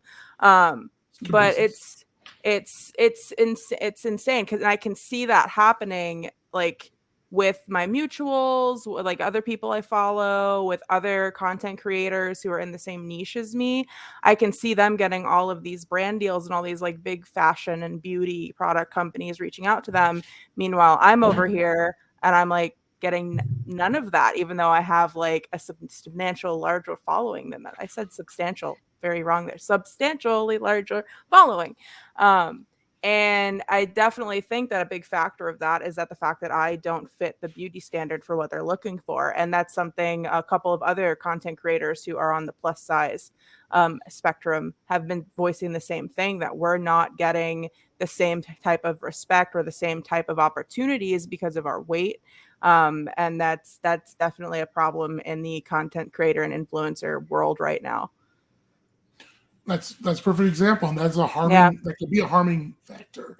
It definitely is. Bree, was everyone? Did you have something you wanted to jump in there, right? Well, I wasn't actually. I don't really talk about this that much because I just feel like it does get a little backlash. But I do believe that like you can get stigmatized and bullied for being too skinny. Like when I was growing up, I was always bullied for being super skinny. And in my earlier years of therapy, I used to like compare myself to an alien because I literally thought I looked like an alien, just like very skinny, like skinny body. And that really like impacted me. And so like a lot of my close friends know that like if I do start losing weight, I'll get very like self-conscious about it. And it kind of, I don't consider myself to have an eating disorder at all. But what happens is that my anxiety is very extreme, to the point where I won't eat. And it's not because I don't want to eat, and it's not because I'm not hungry. It's more so, well, I guess it is because I'm not hungry, but my anxiety takes over to the point where I just have no appetite. And I'll go from like, say I was like 130 or 40 pounds, I'll go down to like 90 pounds, like within like a week or something. And like none of my clothes will fit. And I get very self-conscious about that. So I think like, I know that there is a lot of different body image stigmas, but something that doesn't get talked about a lot is being skinny. So I wanted to throw that in. I don't know if you guys have ever heard of salad fingers, like on YouTube, like years ago. I was like traumatized because people used to call me salad fingers because I have like I would be traumatized too. Yes, I have long hands, so they'd be like salad fingers, and like that still has like stuck with me. Just like, oh my God, people are so cruel. I hate it. And and I'm glad the two perspectives are paired there, because another damning thing that happens in the way stigmas and all that can work is that that spectrum of how our body image is reacted to from outside eyes is also then weaponized against one and the other. That if someone is on the plus side, upper side, the skinnier person and the smaller waist size is weaponized to the heavier side person, and then flip side. And I think, Bree, like your hesitation is just because somebody like, well, you're not dealing with what somebody who has a larger waist size is going through, so you got nothing to complain about. And the two, I think there is a visibility for the brutality with which people in a larger waist size are dehumanized, but that also has the echo shot of also dehumanizing people by invalidating what people in a smaller waist size are going through in terms of a body image. And so you find yourselves brutalized against each other. You say something and something, and Marlo, I feel like you had something you wanted to jump in there with about just in there, like in that world. Yeah. So I'm like in the middle, I guess, of the conversation of like this body image situation. Actually, growing up, I really wanted to do a show at some point in my life that was called The Middle Girls. And it was just like people that were like right in the middle of bodies, but didn't fit into anything, like any like group. Because and I guess I've always thought it was like also problematic because it goes a lot, you know, with what you were saying earlier, Bree, and it's it has been weaponizing against me for so long that I see myself as bigger than I am because I have an issue with eating disorders and stuff like that, and my body image. And sorry if I get really anxious talking about this. It was really weaponized against me in an abusive relationship I was in, that I just got out of. And this person was bigger than me. And it was every time I talked about my body or anything that had to do with me feeling insecure, was like shot down. Like, you can't say that because you're thinner. Like, you can't say those. Like, you can't say anything about your body. You can't. How can you be uncomfortable with your body? That obviously means that you're calling me things, even though, like, if any of you know me in person, like, you know that I try my best to always be uplifting people and like not making comments about bodies, obviously, but like always just trying to be like, oh, your energy is so great, and like I really like just stuff like that. And it was really hard for me, or now I guess, to even work on it, because if it's something that they've denied that you have or that you struggle with for so long, how can you even work on it? So I finally got to a point of like healing where I quit Instagram, first of all, to get away from the, I can't with the filters because I can't not do it if I'm there. And honestly, slowly I filled my home with mirrors. Just, there's so many mirrors, and I have to like force myself in a way to see myself. And I know, you know, different things work for everyone. But for me, it's been this thing of like, oh, I'm just a normal body. I'm just a normal like, I'm just this human being with a body, and that can't be like what I'm reduced to, regardless if it's a good thing or like what, you know, like, oh, glorified, or like, oh, you're hotter and you can't say anything. But that's also not something that can be used, you know, or for like, oh, but you're fat or this and that. And like getting to a point where I can just look at myself and be like, yeah, you all can say whatever you want because it doesn't matter. Like, it just, I'm done like thinking that this is what defines me as a person. And And once again, thank you so much for sharing that insight, and Jess and Bree as well. And that kind of brings me into, you know, one of the things with these mental health challenges and body image is also the visibility of the experience, right? So going back to the PowerPoint thing, if we've talked about things you heard about, it's also, what does a mental health challenge look like?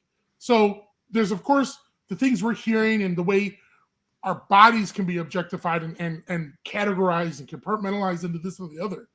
But then there's a whole thing about like, what is a mental health challenge supposed to look like outwardly to people?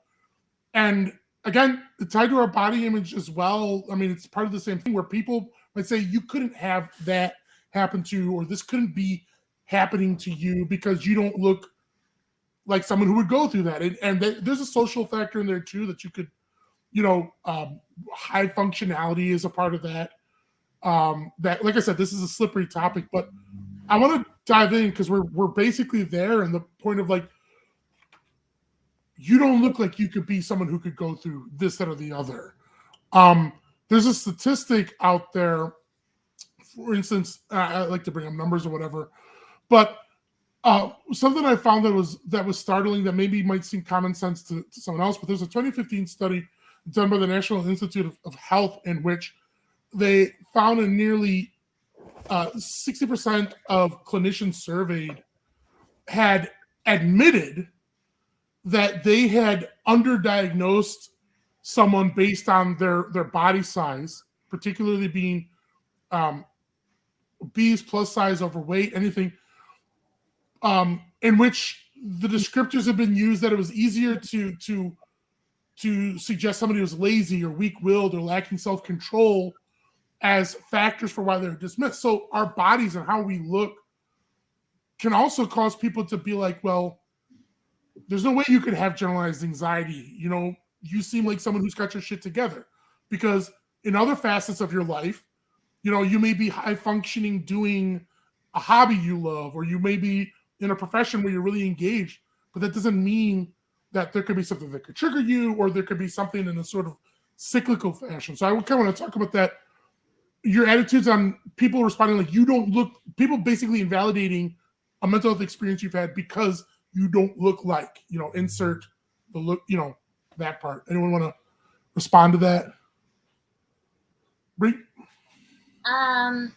I just like totally lost what I was going to say. But I've definitely had that a lot, especially like in the workplace and just like having friends. I mean, it's sometimes I get the like everyone has anxiety, or like you don't look like you struggle with any mental illness, because I mean, it's kind of like you do have your mask on.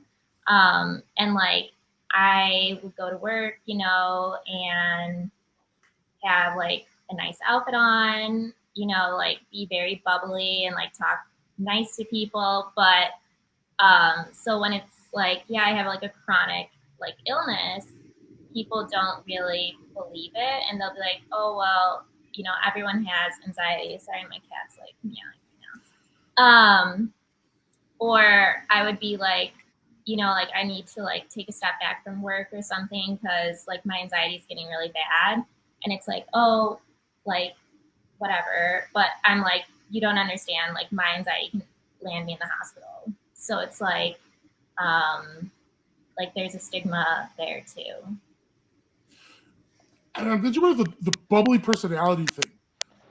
For instance, having clinical depression doesn't mean that 24/7 you're crying in the corner. Living with bipolar disorder doesn't mean that you can't hold down a job and maintain certain functions and social interactions. Having any spectrum, because there's a multiple different classifications of anxiety, having any levels of anxiety diagnosis doesn't mean that you couldn't be highly engaged, and it's not something that happens every single week or every single day. And that can be something for people to dismiss you by as well, is it doesn't look like. And so, I mean, there's a lot of ways that it applies. And Jianna, you were nodding your head there. I don't. Yeah, I mean, so I guess for me, that's the same kind of thing, and why I typically didn't know anything was wrong or anything was off, because as long as I keep doing things and add more to my plate and keep my engine running, then I feel like it's great. I can keep up the spiel, I can keep going. But it's like when everything slows down and I have time to actually think about what's going on, then I just shut down for like 3 days. And to come out of that is very difficult. So it's like when I'm student and I'm mom and I'm working and I'm volunteering, and then I start scrubbing my walls, it's like, what am I doing? I'm not giving myself any coping skills. I'm not doing anything to monitor my own mental health, well-being, even self-care. Like it just doesn't exist. So I guess like Marlo, thank you for sharing how you kind of get through it and your strategies of just hanging mirrors and the little things that you did to tweak to notice and to actually pay attention to your needs. Like that's hard to do. And I think I'm grateful for you sharing that. And I also like, I want to say like, when I do notice that I'm cleaning walls or I'm doing more, I honestly have to just stop and be like, okay, maybe instead of scrubbing the bathroom, I can take a bath or something in those lines. And it's hard to recognize, and it's hard to see the changes in behavior. And it's hard to notice, like, for body image in itself, like going to the gym every day and holding those routines and checking labels. Like you're defining those as good qualities. You're defining the new pattern of behavior as discipline. And then if you don't do it, oh, well, then I'm being lazy and I can't let that happen. So it's like, it's that catch-22 where you're reinforcing negative behaviors without even realizing it. And that's what took me a long time to figure out. That's a powerful thing. Thank you for highlighting that, Jianna. Was that, Christina, was that a hand raise? Yep. Yeah. I'm about to battle it out in the room. Is your mic's not working right? Oh, can you hear me now?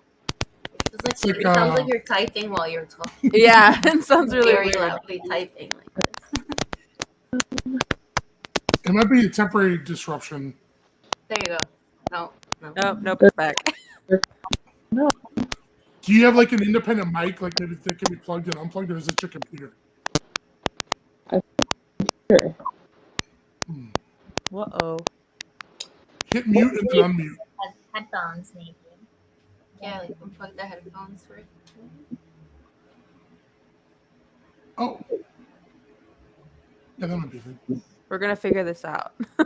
This is gonna work. Teamwork out. makes the dream work. All right, try now. Did we do it? There we go. Okay, great. Now what was I gonna say? I can I guess I can really relate to both like what Bree and what Jianna had said, because I when it comes to work, I am very much alone when it comes to like people that struggle with I'm sorry, my dogs are like playing with each other right now. I'm very much alone when it comes to like being somebody that struggles with mental health, at least outwardly, like talking about it. And up until recently, I have never taken a mental health day by like saying I need to take a mental health day. It's always been like, oh, I don't feel good, or you know, like, and it's not even just like, I don't know, because I overthink a lot of things, but also like I've been given reason to like feel like it's necessary for me to, you know, use like sick excuses instead of like actually saying like I can't mentally process what we're working on right now.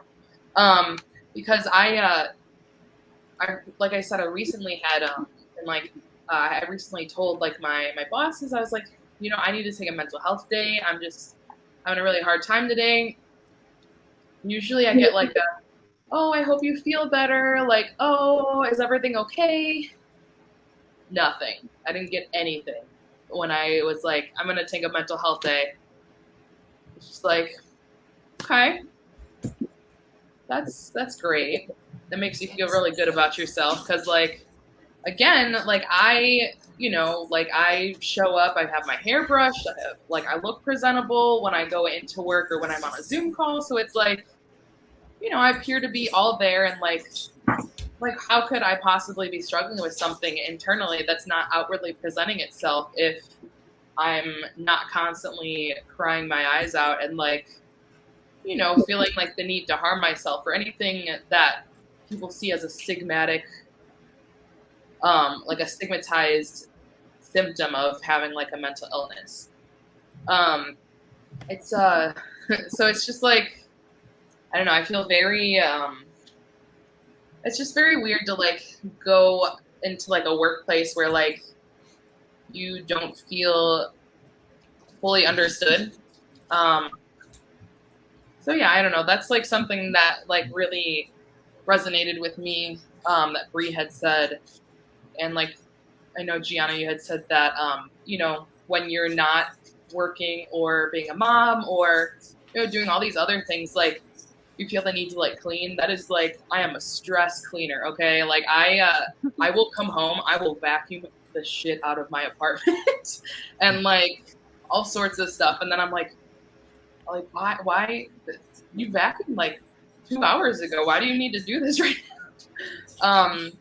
Yeah, being alone with my thoughts is very much not, it never feels like a good thing because it's uncomfortable, but like also it's something that like, you know, you shouldn't push off. It's definitely something you should feel and then try to like, you know, understand or process, because I'm very much somebody who needs to be busy all the time. And which often sometimes leads to taking on more tasks than I can handle at certain points. But yeah, I overthink a lot of things, and I do not like being alone with my thoughts by myself on most days. So I can definitely relate to a lot of that. But yeah, you know. Well, going on that, I'm sorry, Marlo. No, it's fine. If you want to say something first, that's fine. Yeah, what I would jump in here with a little bit is just the the idea of looking functional can silence us too, like because we might feel embarrassed to communicate that we're challenging, right? Like that we've got something going on. Because you start to think about, well, they're gonna think I'm weak or I'm lazy or you know, even down to the industry, just content creator, right? And Marlo, you spent almost weekly on the podcast. You don't want to do something, or you feel incapable, or you find like you get to an experience where just producing something isn't going to happen, right? But in all sort of work fields, what does that feel like to not, to conceal that, right? To conceal it and try to put a game face on, and what does that look like? Have you ever done that? Been like hesitated to? I don't want to say the term admit like it's a crime, but just not, or hesitated to divulge or disclose because you were concerned about what people would think about you on the productivity side. So it wasn't just like you were worried about shame because somebody said they're shameful, but just like people think of me as this kind of a person, and I don't want to like disrupt that image. Does that cause a response from anyone? Lovely cap, by the way, Bree. Marlo? I was gonna say it's actually related to what I was going to say. So okay, perfect. I'm sorry, I didn't mean to cut you No, off. that's perfect. No, it was perfect. It was perfect. Thank you. I go through this like process on my job where I just like I work a ton, like just all day, and then I go through this part where I just like break down, and then I can't do stuff for a while, and it just keeps being this process where instead of me. Thankfully, at my job, I have been able to talk about some mental health stuff. I did at one meeting, actually, for the first time ever, told my manager, like, oh, this last quarter, honestly, my mental health has been really bad. And I think that's why my job hasn't been 100%. And it's been a very different job experience for me than ever before. But in general, I just go through this process and I just keep, like, instead of just disclosing and being like, hey, you all, maybe I need, like, a mental health day here and there, or different, an accommodation maybe to not let myself get like to the burnout point. I just keep going through this like, oh my God, overwork. I have so much to do. I have to work, and then just get burned out, which I do the same with, honestly, like the podcast things and all that stuff. I'm getting better at it, thankfully, at like delegating and asking for help and all those things. But definitely gets hard when people are like, they see you as something, or like I always get comments from my family or people like that, like, oh, you'll do all this shit and like you do all this stuff and you're so productive and this and that, and I like it just feels like such a letdown whenever I'm not being this like 300% person. And it's like some days I can be like 10% and I still have to like find a way to show this like 300%, and it's like I don't have to, I guess it's true, but I keep holding myself to this like 300% image where it's like no. I keep just breaking down for it. Oh, I think I might Jessica. I'm still processing. Okay, yeah, I can go. So on that note, just as a content creator, and I actually a couple days ago I made a video of this. I'm also an independent author, so I've been really working on the audiobook the last few days, and I had been working for like 10 hours on the audiobook, but because I hadn't posted anything online, I felt like I had gotten nothing done that day. And that is, it just, I don't know why. I still don't know why I felt like that, because I had been working really hard that day, but because I hadn't posted anything online, like on my social media accounts, I felt like I had nothing done. And speaking on the burnout as well, that is something I'm really bad at as too. And my parents have said this, my friends have said this, that I am like one of those people that I want to do everything myself, and I want to get it done, and I want to get it done now, and I don't want to wait, and I'll go like a million miles a minute, but it catches up with you. And then you have to take a few days off, and as a content creator, it's really hard to do that because that can affect your views, that can affect your income, that can affect your ability to show up in the algorithm on whatever platform you're on. So it's really hard and not an easy decision to make, to take a couple days off. And I don't think people really realize that when you're relying on your content to be your income. Because it is like you're trying to relax for a couple days, but you're like, I'm not posting anything. Nothing's going up. Nothing's going to see. I'm not going to make any money today. I'm not going to be able to do this today. And you're panicking while you're trying to relax. So it's like you can't really take a day off even when you want to. I think the only time I've actually been able to take off and relax was during the holidays, and that was because I was working a full-time job at the time, and I was still getting paid for holiday vacation, and that was the only time I felt like I could actually relax and take a vacation was that time. I also had another thought, but I cannot remember what it is. There was a third point I was going to make, but it has left the building. So if I remember it, I will let you know. So Bree can go ahead and maybe circle back if I can think of it. I have had many experiences of forgetting what I'm going to say. Yeah. But I can't really talk about like being a content like creator or anything, but just from like burnout with work. I suffer like from burnout a lot. I've had to take medical leaves from school and work just because of burnout. But I don't think people realize how sometimes like with burnout, it's not that fast to recover from. So for instance, like my last job, I had to leave because it was just so bad. I took 2 medical leaves. And every time I came back, you take a leave to, focus on yourself and have like less stress, but then you get back to work and all that work that was left is just piled up.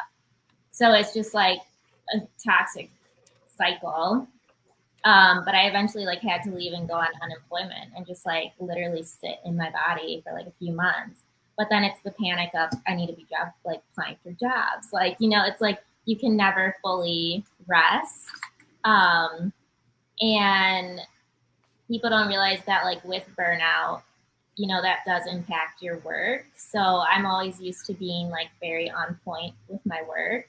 But then I'll get burned out and I'll be making like the dumbest mistakes almost to where I like can't speak. Like I had it to the point where it was exhausting to write like the subject in an email. Like that's how bad it was. I was like, this gives me so much anxiety.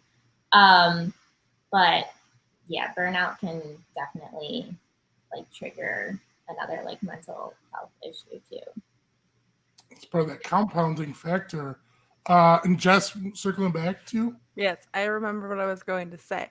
And it was also on the subject of burning out and wanting to go a million miles a minute, like a lot of us have been talking about. One thing that I learned, I kind of had to learn what my limits were, and a big step for me.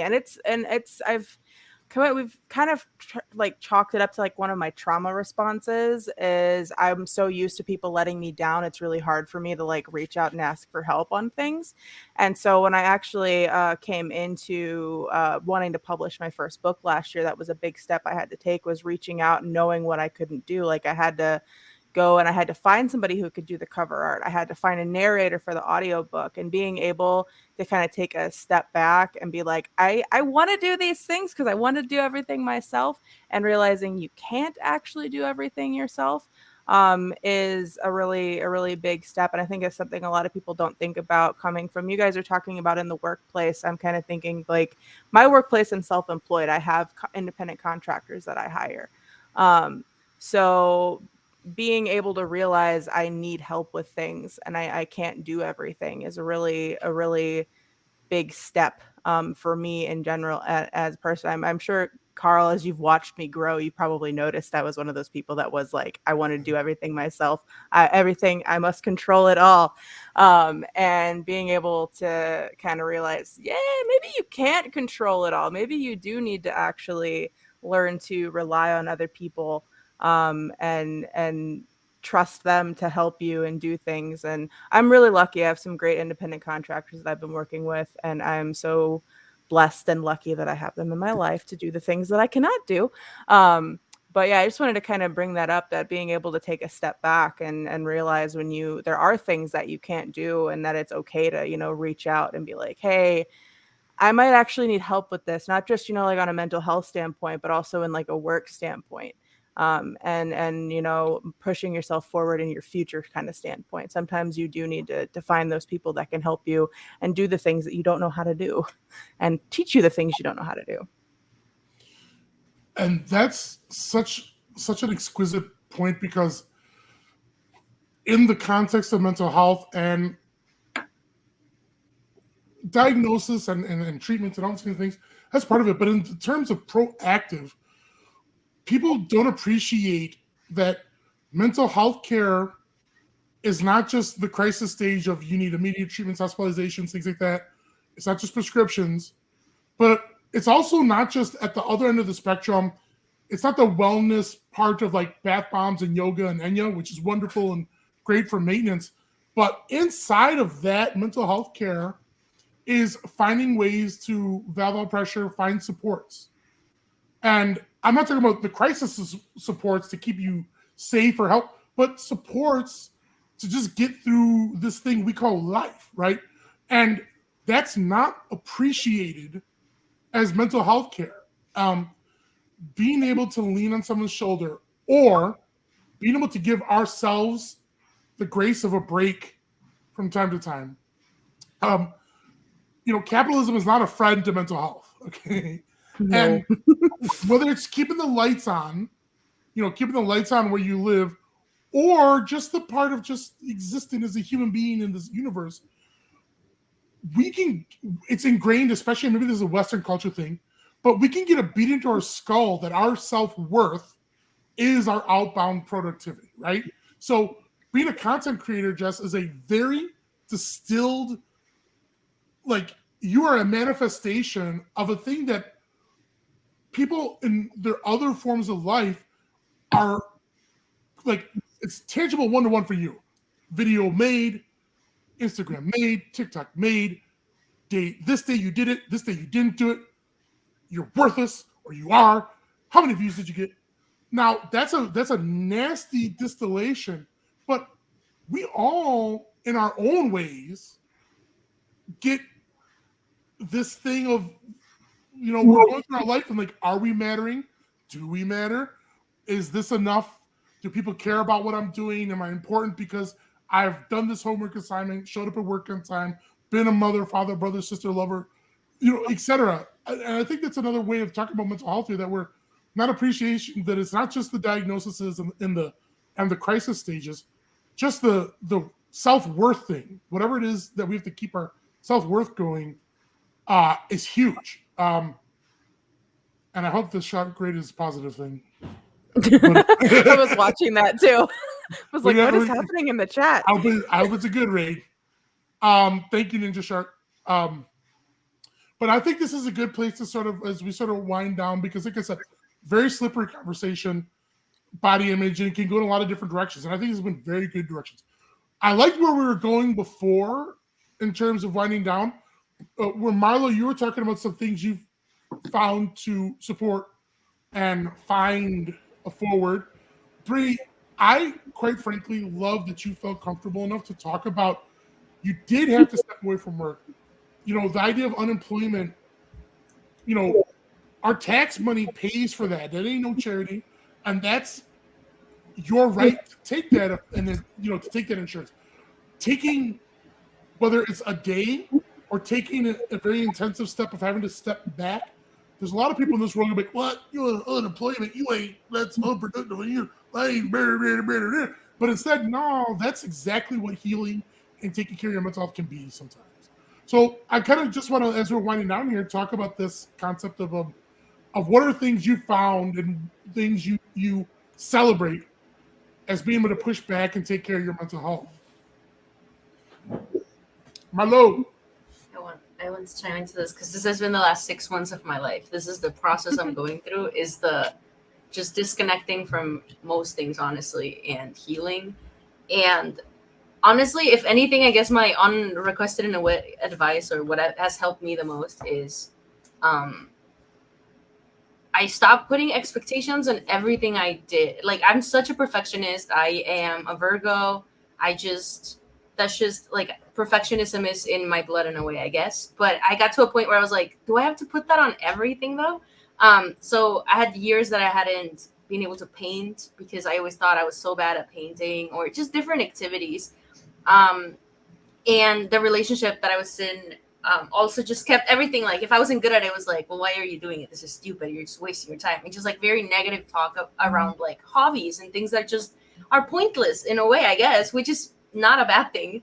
And I've gotten to a point where I've been doing intuitive painting, and I haven't sold anything, but I put them on Etsy, and just I have finally got to a point where I'm like, why am I doing this for people? You know what I mean? Like, I'm gonna put them on Etsy because it's gonna be I'm gonna paint a ton of things, and might as well have something, if I don't have to have like hoarding of paintings, that'd be fun. But I finally just painting is an example, but different things in my life of just starting to do them in the ways that I do them, with my neurodivergency, with my different things, with my chronic illnesses and stuff, and just being like, this is how I do it, and I need to stop trying to do it like other people. Because yes, I'm never going to be good at the way other people do it. Never. I'm never going to be a professional painter the way other people paint. But that doesn't mean I'm not an artist. That doesn't mean that I'm not, good or fun or talented or whatever. And I'm trying to personally, like, my biggest healing thing is concentrating on the things that that I can do and that I can just enjoy and that I can take joy out of, instead of experience joy with them, whatever. Instead of focusing on like, oh, this didn't come out perfectly, or oh, this didn't do the goal it had, or whatever thing people have told me in my life to make my accomplishments less important or less valid, or etc. Beautiful. Anyone else want to piggyback? What's coming up? Well, I think like most recently, like in the past 2 years, is when I really got burnt out. And it really triggered like my anxiety and depression. So I turned to like holistic medicine for my stress reduction, like anxiety and depression. I became like a Reiki practitioner, so I do it to stress. But I've also been like paying attention to like my body and figuring out what causes like my depression and anxiety besides like external factors. And like something that I've been trying to work on is like my diet, which also comes with its own stigma, because I'll be like, I know that like certain foods, like I cut out caffeine because I don't want to have like anxiety, or like I've tried to eat like more healthier, because food can impact your anxiety and your depression, but that comes with its own baggage, because it's like, oh, I'll see like certain foods and I'm like, oh, I shouldn't have that, but then it's like, oh my god, eye roll, like you're so skinny. It's like, that's not why I'm doing this. Like, so it's kind of like, I'm very happy that I'm like sticking to it, though. It can be hard though to stick with like different practices, but well, I'm glad you're trying to find your way. Jianna? I think mine is really just kind of setting those boundaries and realizing what that is to me, and how my process through healing isn't going to please everybody around me. And I just need to kind of like coming off of what you're saying, like I just need to realize like why I'm doing it, and really my why, like all capital letters, like how it's going to impact my process and how it's going to affect me later, and how I'm setting that foundation, because my process really is like the last 6 years. So I say that's new in the grand scheme of my age. Like it's still a new process and I'm still figuring it out. So that's where I'm at in my journey. That's great. Thank you. Christina? So I have like a couple different like avenues that I go towards for different reasons. So for me as a person, I've always been super uncomfortable in my own skin. So as an adult, like currently in my physical outward appearance, I am like the most comfortable I've ever been. I have green hair. I have like 10 plus piercings. I'm covered in tattoos, like, just like stuff that makes me feel the most myself. And I am super happy with it. So like, that's like one thing for me, like actual body image wise. But also I prioritize my mental health a lot. I take off work if I have to and don't feel bad about it. I make sure to I religiously go to therapy and take Zoloft, stuff like that, where it's like things that I was like, oh, I'm struggling with money right now. I don't think I could ever fit in therapy or like, medication as an option to help myself. But now that I know how good life can be with them being incorporated, I will never sacrifice that again. So that's it. No, that's essential. That's essential. Jess? For me, like the big thing was, finding out my limits and like delegating things to other people, like my audiobook narrator and my cover artist, and not being able or not being afraid to ask for help from those around me. And also, recently I got out of a really bad living situation. I finally decided I was going to stop, letting the excuses go and listen to the people who were around me saying that I was being treated like shit and got myself out of that living situation. And honestly, the last like 6 months since I did that, I've just been focusing on trying to figure out what I want to do for myself and where I want to be for the future. And a lot of it has just been focusing on my writing, which is what I'm passionate about, making sure I'm putting my passions ahead of what other people want and making the content that I want to make, not what my followers want to see, making videos that I have fun making, not that they want me to make, And I think I want to stress that like there are a lot of people who aren't mentally in that, area where they can confidently be like, they know what they need to do and they can confidently be like, I'm just not going to care what other people think. And I think we need to make sure we give those people the validation there that some of us just aren't in that mindset. And also filtering out your comments on social media. 10 out of 10 do that if you haven't yet. That's my last note. That's essential. I mean, it's easy to get into the headier, more academic versions of these conversations when we talk about body image and mental health, where they're relevant, and it's it goes without saying that, especially things like talk about, for anyone who identifies as female, for instance, the patriarchal and toxic sort of conversations of objectification, right? And on the flip side of that, for the way that toxic masculinity can brutalize a guy too, right? Because talking about body image for men, you get the safe zones of like, I want to be more muscular, I want to get an athletic shape, and and competencies based to that level. But then talking about body dysmorphia, being ashamed, but not ashamed because you want to get in the weight room, but just being ashamed of your body, or having some sort of insecurities, it's generally seen as like, well, if you can't solve it with a barbell, then like, deal with it, right? And why it's important to have these more discussions based on the experience and step away from the academic side is because it's too easy to compartmentalize these discussions and disengage them from our actual day-to-day lives. When we just say things like objectification and toxic masculinity, we're giving ourselves an excuse to like, all right, that's that conversation, and you can Google it and tweet about it and everything, but that's not me as I'm actually living. Because mental health stigmas and things like that, as we're actually living, don't just come in the textbook variation example, right?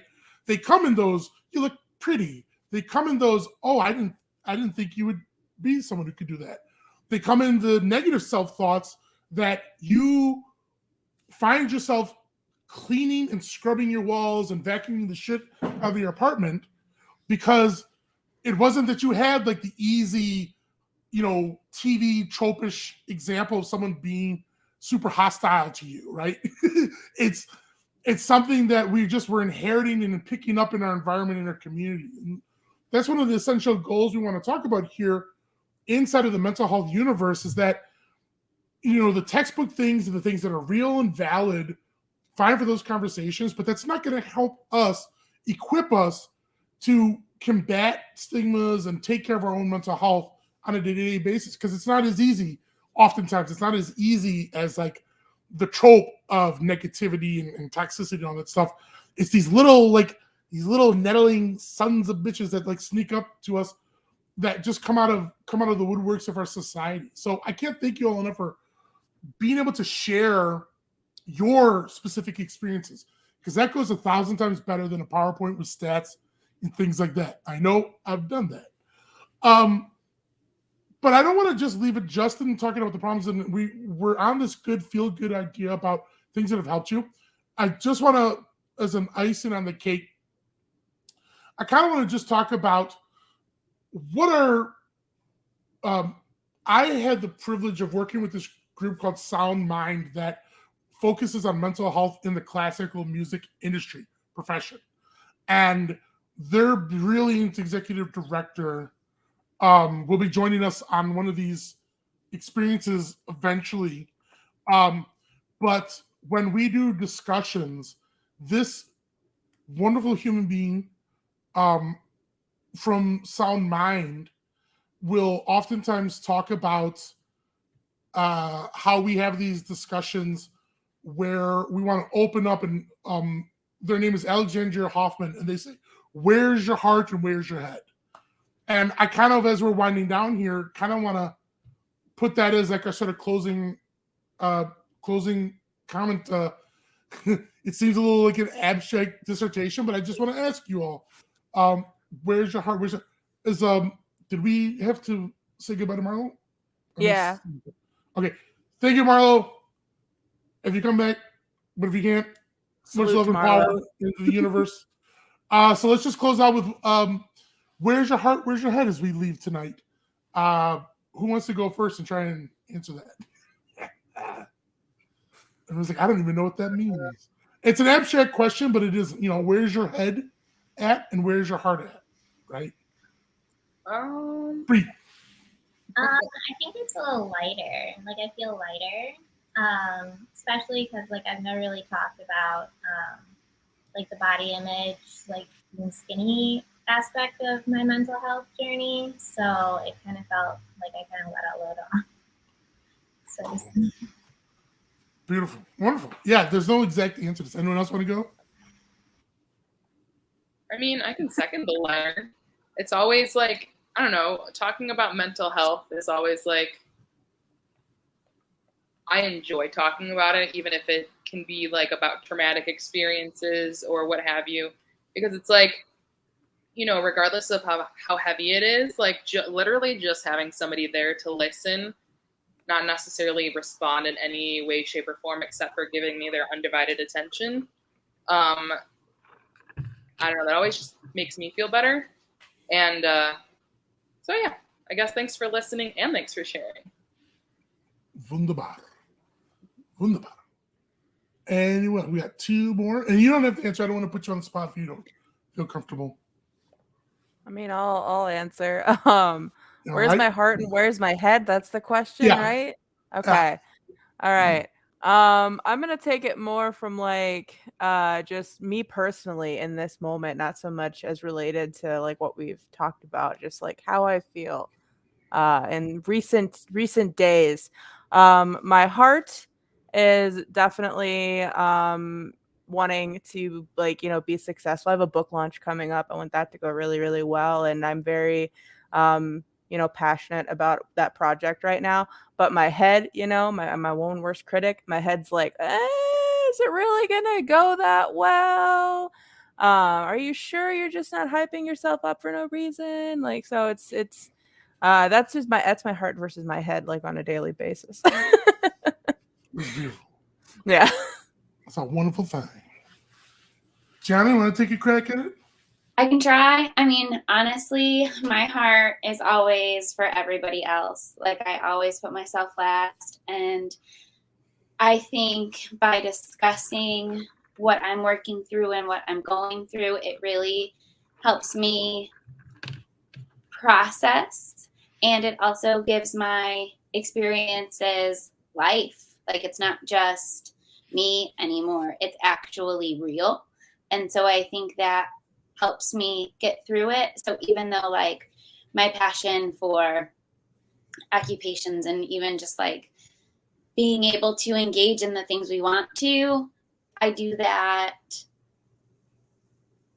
I guess, without thinking. And that's where my head and heart kind of are at the same time.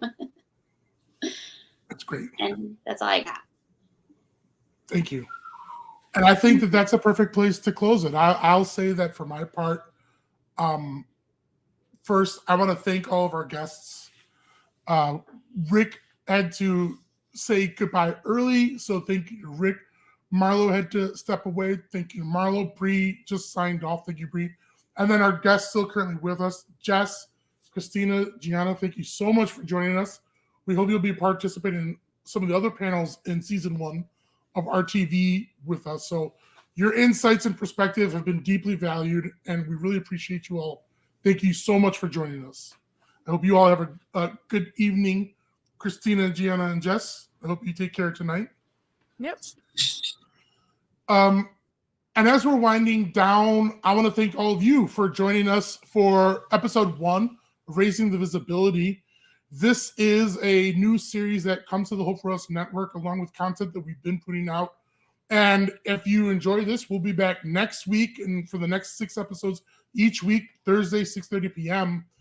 And as I mentioned before at the top of the episode, May is Mental Health Awareness Month. And inside of that month, we are launching a special fundraising event where you can also celebrate awareness and mental support by engaging other Twitch streamers during an event that we call the Stream for Hope Cup. And I wanted to bring that to your attention today. The event will take place. You can check out all the information on the Hope for Us Network's webpage. The Stream for Hope Cup 2022 kicks off next week on May 16th. It'll be hosted on our Twitch channel, but we have a great group of participants who will be reaching out to their networks and be live streaming. We just got raided by Ninja Shark this just now during this episode. And we'll be keeping tabs on our wonderful participants this year. And we'll be adding some programming and opportunities. Stream for Hope Cup is an opportunity for people to learn how to engage the mental health and proactive discussion through their networks and use their platforms for good while supporting our programming, which we try to deliver with the lowest barrier of access. So we try not to charge community spaces when we do direct education. What you see on Twitch is our digital outreach, and it's in our engagement. But we also, if you go to the Hope for Us Network webpage and look at our programming, we offer direct education services that include being able to provide mental health education, consulting on social and emotional learning, diversity, equity, and inclusion training, and some of the other more teethier things that you may not see just by the Twitch channel.